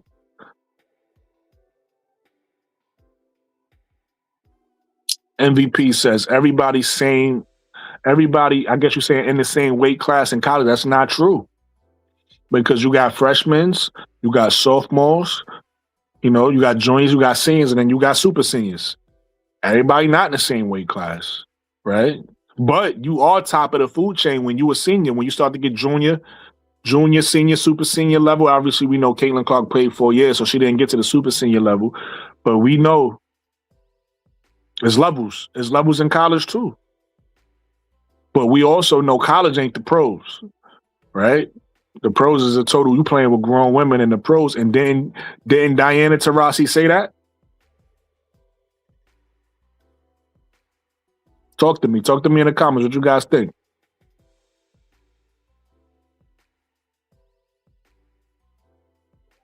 I just think it's ironic that we like what Real Money said, right? Narratives. I think it's ironic that we running with the narrative that everybody is beating her up instead of telling the truth and just saying she not built like that. She just not built like that, right? It looked good in college, and you thought she was better than everybody in college, but now she in the pros with these grown women. Ain't nobody beating her up. Ain't nobody playing no differently against Cece than they play against anybody else. But we making excuses for her though. And listen, I give credit where credit is due. Caitlyn is a great actor. Did y'all see her in the fetal position? Don't hurt me. Alyssa Thomas was out there looking like a T-Rex. She was just out there just trying to get a rebound, out there looking like a T-Rex. So I don't know, man. This girl's a great actor. She act like she a damsel in distress. So her fans get fired up online. Oh my God, they out there trying to kill her. They trying to hurt her. Right? She do the damsel in distress thing. She balls up into a little fetal position. And then everybody make excuses. Everybody trying to beat her up. Every game, people want to beat Caitlyn up. When I think the truth is, she just not built like that. She not built like that. She never was built like that, right? She's a good player, but she never been the greatest, right? And I think everything shows that. Her turnovers show she can't be the greatest passer ever, or she's not that great of a passer that people portray her to be. She turned the ball over too much. Her efficiency shows that she's not that great of a shooter. I even got to correct myself because I'm on record saying that's one thing she elite at is shooting. But can't nobody your efficiency can't be that bad, and I call you elite. No, you can shoot. You can shoot. The girl could shoot. I would never take that from her. The girl could shoot the ball. She's a streaky shooter. She and Mike, what we call in 2K, one of the older 2Ks is a badge that's not in the game no more. She's a microwave player, right? She can heat up. And when she heats up, that's her superpower. She gets scary. And Caitlin Clark heats up, she could reel off 1, 2, 3, 4 threes, 5 threes, right? She could reel off a bunch of them. That's her superpower. But she can't do that for a full game. At least she hasn't proven it yet. She can't hold your offense down because she's constantly making shot after shot for all 4 quarters. She did it in college. She hasn't did it in the pros. In the pros, she'll get hot for a quarter, not even a half. She get hot for 1 quarter. We've seen that. I give her that. She will take over. Caitlin Clark could take over a quarter. She's done that before plenty of times. But that's about it. She can't take over a half, and she can't take over a game. We haven't seen it yet. Now in the pros, right? And what all her fans say, they don't like to go back to college because every time we remind them about college, they got to remember she don't got no championship. So they get mad and they want to go back to college. So we can't go back to college. We only can talk about what she's done in the pros, right? So getting back to her injuries, I feel like her body is just breaking down because she's just not built like that. Let me see what you guys saying in the chat. Reddit Milky Way says, this is the pros. the league is growing. That's a fact. That's a fact.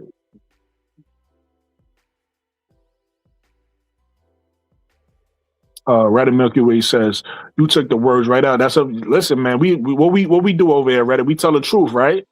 We telling the truth. We don't sugarcoat nothing. When it come to Angel, I gotta keep it real about Angel. We talking about Cece now. Now I gotta keep it real about Cece. You just heard me keep it real with Angel. Angel not shooting the ball. That's hurting the offense, right? I kept it all the way real. I gotta keep it all the way real with Cece. She just not built like that. She never was built like that. In college, it looked like she was built like that because she was playing against girls who was at a lower class than her. And when I say lower class, I don't mean actual grades or anything like that. I mean, she was the big fish in the pond. You the big fish in the pond. You look superhuman. You look great. You look greater than everybody. And they judged that. They judged college and said, this is what she's going to do in the pros. Came over here with grown women, and all of a sudden, everybody beating her up. How ironic is that? How ironic is that? MVP says she need to get in that weight room, bro. She need to get in that weight room. Or if she don't get in the weight room, because she don't have to, everybody don't need to get in the weight room, right? A la Steph Curry, right?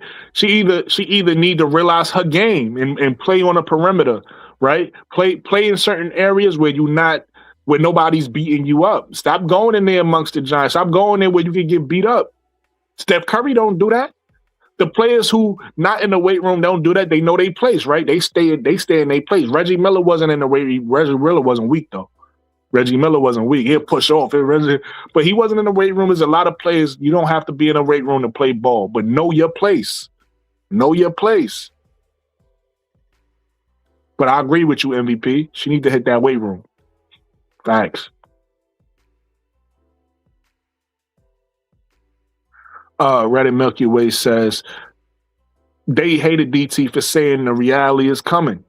The reality is that those logo threes contrary to what Real Money said is the logo 3 are a sure thing.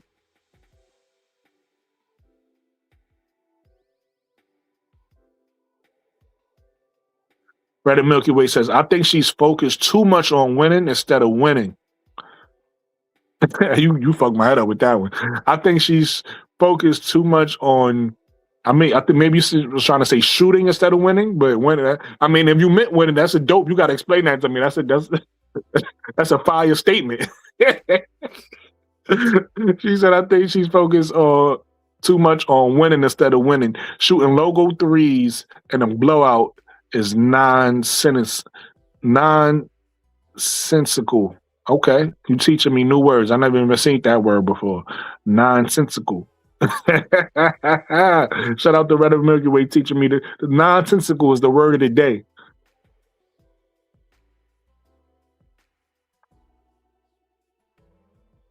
Yeah, they do the same thing to me. I done spell. I put a title.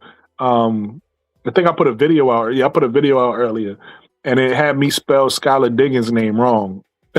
I'm like, people probably think I'm illiterate, like, but the autocorrect be wilding sometimes. Got you. Now, listen, either way, it was fire. I figured you meant shooting, but if you was trying to be deep, that was fire too. She focused on too much on winning instead of winning. Think about it. You know what I'm saying? So either way, it was fire. Either way.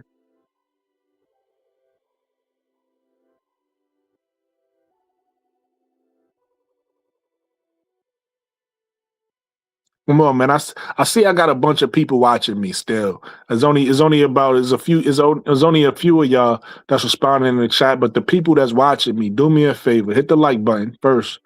First off, hit the like button. Second off, don't be scared, man. It's like I feel like some of y'all is either one or two things. Some of y'all are people who just don't want me to know y'all watching. You know what I mean? It might be ops or whatever. That's cool if y'all don't want to know. If y'all want me to know you watching, whatever. Or it's new people and they feel like, you know, they nervous. You ain't gotta be nervous. You could definitely you know, introduce yourself right in the panel, man. Right in the panel. If you new, we talk women's basketball. Definitely subscribe to the channel. I appreciate it. Like I said, I took a break, so I should have been monetized a long time ago, but I'm not. I'm on my way to monetization. I'm almost there. I need a few more subscribers, but I need a lot more watch hours. So I appreciate everybody for watching me, right? I appreciate you watching me, helps me, so I appreciate you watching me. But hit the like button and also join the conversation, man. We having basketball conversation right now. Even if you're not familiar, maybe you watching and you're not familiar and you want to learn, you know, we'll teach. Definitely hop in the comments. And if you is an op, if you do feel like I don't have no ops, man, you can hop in the comments. You can stop being scary and hop in the comments and let you know, support the channel. Let me know you watching, even though you might be whatever on the other side or whatever the case may be. And I don't got no ops. Like I said earlier, when Bro Claw was in here, anybody that I might have issues with, they started it with me. I ain't start with nobody. They started with me. So you could be the bigger person. You can have accountability and support the channel, right? Because at the end of the day, this is women's basketball and we all here for the same reasons. And not to toot my own horn, but if we keeping it real, I got good content. I know what the F I'm talking about. You feel what I'm saying? And the channel is fire.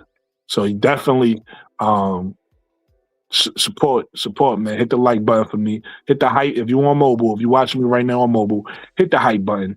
And like I said, come talk to us in the comments. It ain't no beef. Man. We talking about women's basketball, right? It ain't. We talking women's basketball. Come holler at the kid in the comments. And definitely, like I said, if you're watching this on a playback, holler at me in the comments. I'm definitely gonna respond. I probably won't. It depends on what you say, because some of y'all be trolling. But I definitely I'll let you know. You know, I'll show love or I like something you saying if you're saying something positive. You know what I'm saying? All right, so we're gonna move on to the next topic. Now that that's out the way, let's move on to the next topic. Let's talk about Ty Harris and Caitlin Clark fans, man. Why do Caitlin Clark fans feel the need to attack everybody? Like the latest culprit is Ty Harris now. You know what I mean? Excuse me. They attacked Tiffany Hayes this year. I don't know if you want to call it attack, but they definitely was negative towards Raven Johnson when she got drafted. We know what they was doing. They attacked Alyssa Thomas this year, and in previous years when they was in Connecticut, right? They get in the playoffs. They attacked Dejanay. Why do Caitlin Clark fans always harassing somebody? And then when they clap back, when that person finally clapped back and like, yo, y'all need to chill, right? Ty Harris ain't even say nothing crazy. All she said is, we know y'all that's y'all fave. We know she y'all fave. We get it. But that don't mean that y'all gotta attack everybody. And then they talk about, oh, it sound like you hating. No, ain't nobody hating. We just aware what's going on. Everything ain't hate. Just because I know that's y'all favorite, me saying that's y'all favorite don't mean I'm hating on her. I don't care that's y'all favorite. It ain't stopping her money. It ain't stopping Ty Harris' money. And it ain't stopping who Ty Harris is. Ty Harris is nice. Yes, has she been injured? She's been injured. It happens to come along with the territory. But why y'all like harassing that girl because of health? That's wrong to do. Don't listen, as much as people might come down on Kawhi Leonard for load management, nobody's mad when he hurt. If he hurt, he hurt. He can't play. The boy hurt. But nobody gonna get mad at you for being injured. That's part of sports. Y'all sitting here trying to get mad. Y'all criticizing Ty Harris. Oh, I guess she had a bad game or whatever the case may be. Y'all mad at her. Oh. See, Caitlin Clark fans always up to something, man. Always harassing somebody.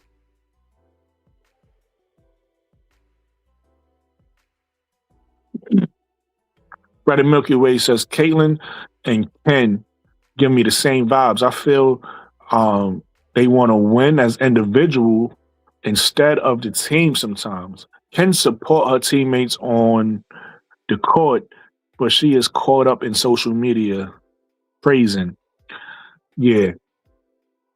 I mean, like I said about Kennedy earlier, we support you. Me, Red and Milky Way, the whole community, we support you. But we can't keep supporting you if you don't support yourself. You dig what I'm saying? So, yeah, Kennedy sometimes get in her own way. I'll say that. Sometimes she get in her own way and she focused on the wrong things.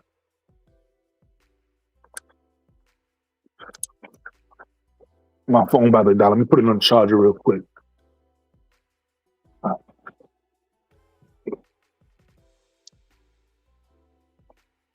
Give me 1 second.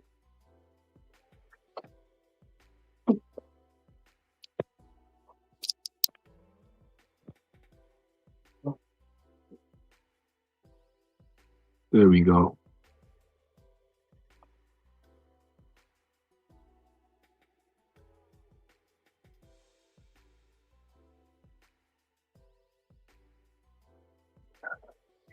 But yeah,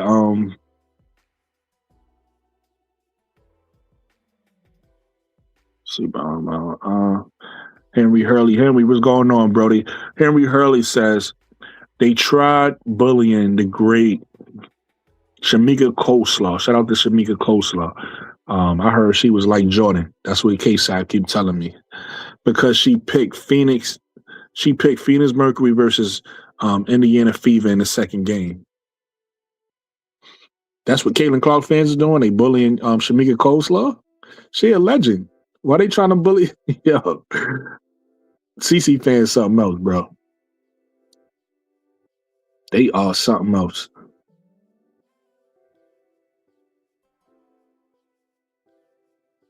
But yeah, what's you guys' thoughts on Ty Harris and Caitlin Clark fans going back and forth in the media? And they mad because Ty Harris said y'all fave. They got upset and said she was jealous She was jealous because of that, because she said, y'all fave. Red and Milky Way says, I feel that Ty only made it worse for herself. They will only attack her more now that she's responding to them. Well, maybe not, because some people can't be either can or can't be reasoned with. I got you. That's a good point. You're right. Anytime you show somebody attention, they just gonna continue. So you're absolutely right about that.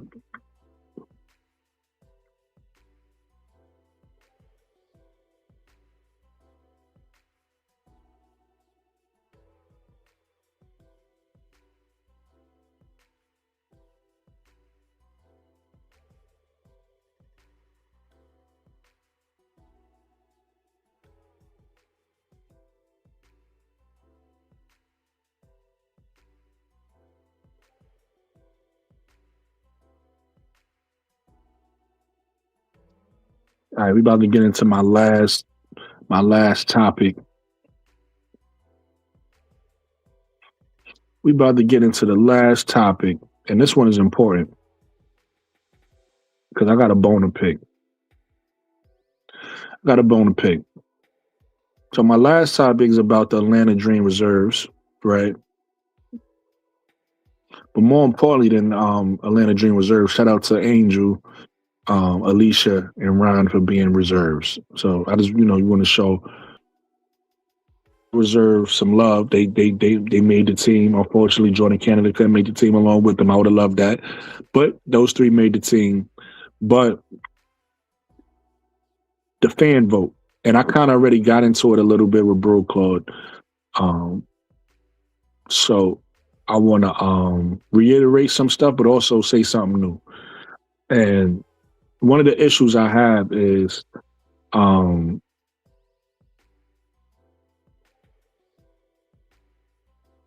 to make sure I say the right thing. Because I do believe a lot of people did vote for Angel. I'm not sure if all the Angel fans voted for her teammates, because I was the first one.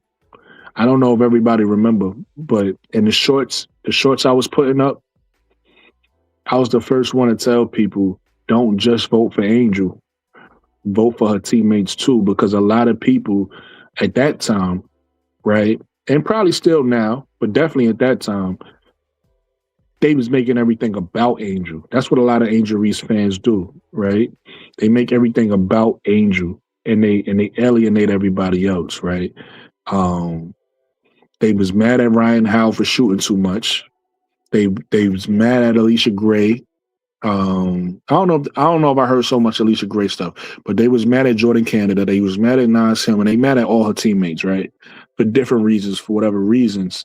And so I don't know if they voted for her teammates. And I would tell people, hey, don't just vote for Angel, vote for her teammates as well. I was one of the first people saying that.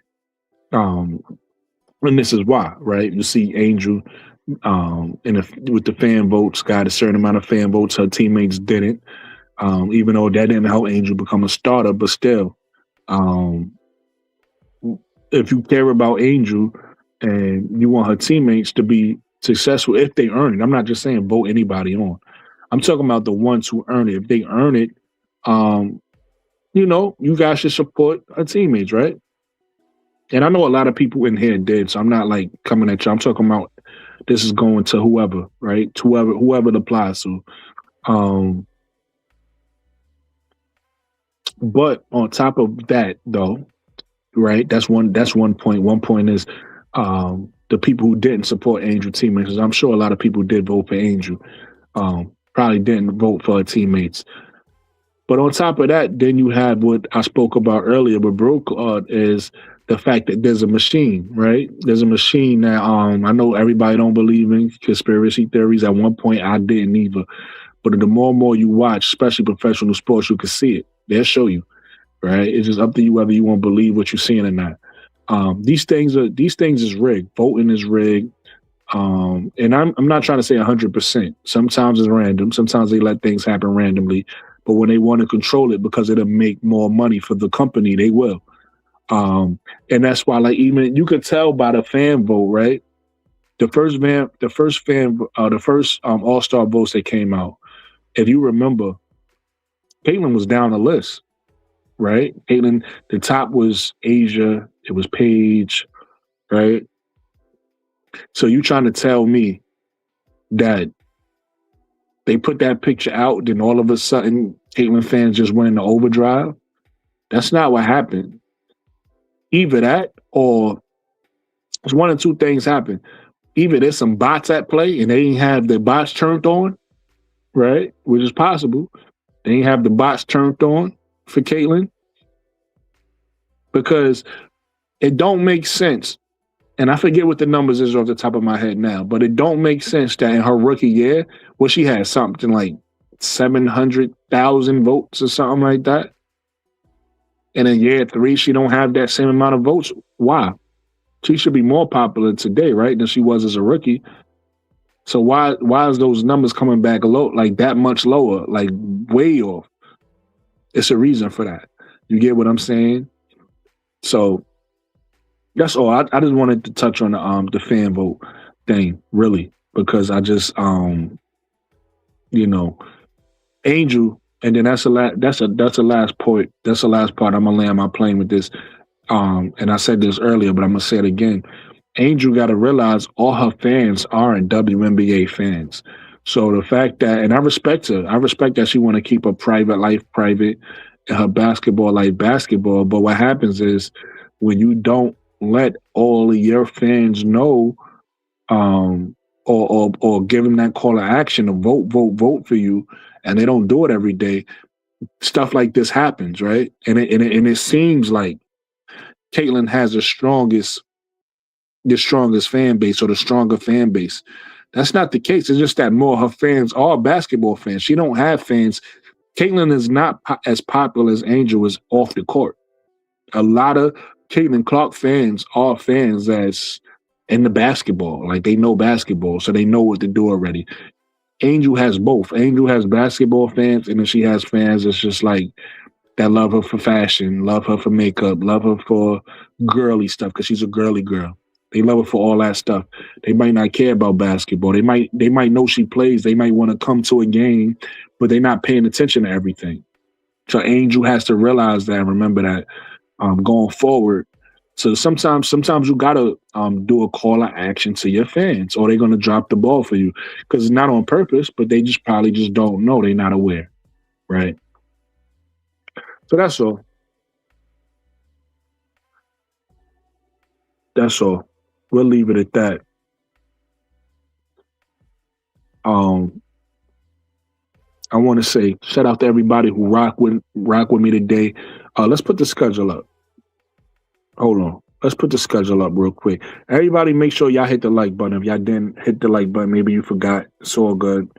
We forget sometimes. I forget. Here's my weekly schedule. I'm going to try to go live for you guys 3 days a week.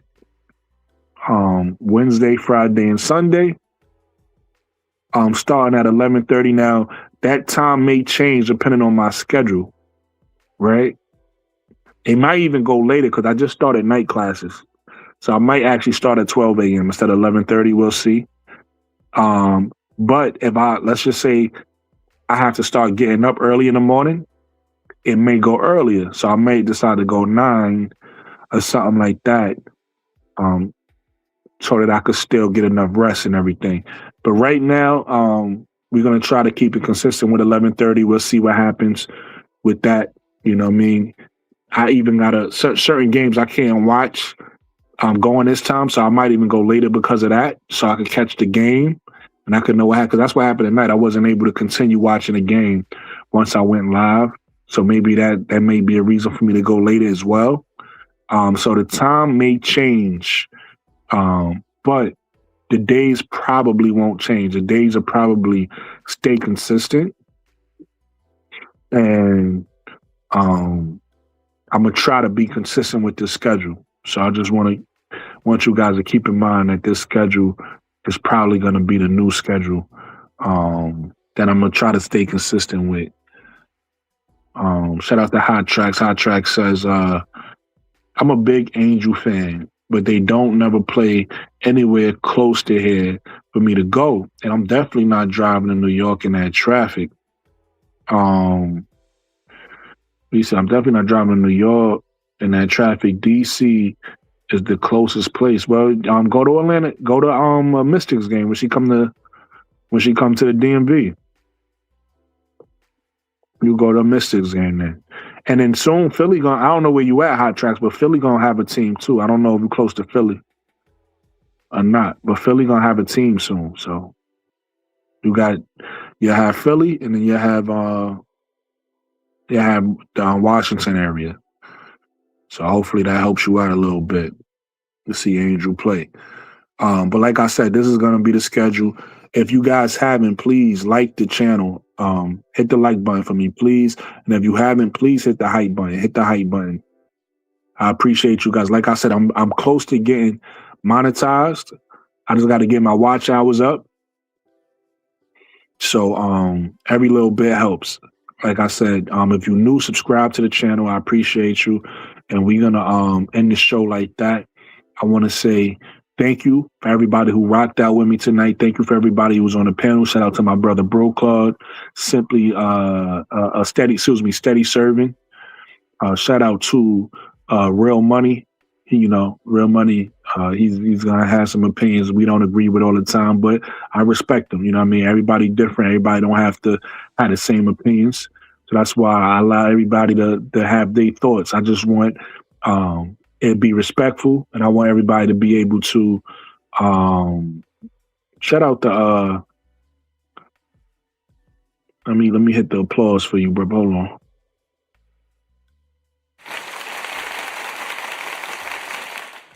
Shout out the Hot Tracks for the $2 super chat. I appreciate you, Brody.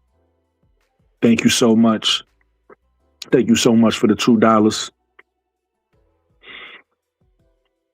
And like I was saying, shout out to everybody that was on the panel today. And then shout out to everybody that was in the chat, giving me feedback, answering questions. I'm going to try to come with good topics every show too, And because what happened tonight was we went away from the questions because certain topics came up naturally. So if topics come up naturally and they're interesting, I'm going to let them rock. You feel what I'm saying? Uh-oh. Did I get it? I don't want to miss enough. Hold on. There we go. Let me hit the... Shout out to Hot Tracks for the $5 super chat. He says, my bad, I meant to do 5. Listen, I appreciate anything. I appreciate anything you guys could offer. So I appreciate the $2, but I also appreciate the $5. So thank you. Thank you for both, Hot Tracks. And also, more importantly, thank you for being consistent. Thank you for rocking with me. You know what I'm saying? Thank you for being the mainstay. Thank you for supporting the channel, right? Thank you for your comments, right? Regardless if I agree with them or disagree, like I said, that's not important because we're going to always agree or disagree on something. But the fact that we're talking women's basketball and the fact that we got a place where we can enjoy, right, this sport is dope. And I appreciate every last one of you guys too. That support me. And like I said, y'all could be anywhere in the world, but y'all here with me. I'm not the biggest channel. You get what I'm saying? So I appreciate you guys definitely. And thank you for the super chats. Thank you for the support. Thank you for the love. Thank you guys for everything. You know what I'm saying? So this is the weekly schedule. Also, you guys can give me feedback too. Tell me if later or earlier actually works for you guys too. And I might consider that if it works in my schedule as well. Or, if this time is perfect, then this is what we'll do, at least for right now. Because like I said, some things is changing in my life. So once those things happen, it'll dictate what I'm going to do. You get what I'm saying? So I don't know if, like I said, this time is gonna be I don't know if this time is gonna be is gonna stay. I don't know if this time is gonna stay. The days should stay though. I don't see any reason for me changing my days up. The only way my days are changed is if my schedule changed to where I need one of those days for whatever reason. You get what I'm saying? Then the days will change. But the days probably won't change. The days will probably stay consistent. The time may change. The time just may change and when I go live. But right now, that's what we're rocking with. We're going to try to do the 11:30. Like I said, once again, thank you for everybody for tuning into the show tonight. Hopefully I was entertaining. You know, I try to be entertaining as well as give good information. So I try to do both. And I think I did that tonight. And with that said, we're going to end the show. If you haven't, one more time, please hit the like button. Please hit the hype button. Everybody have a good night. And I'll see you guys on Friday, 11:30. Don't forget. One.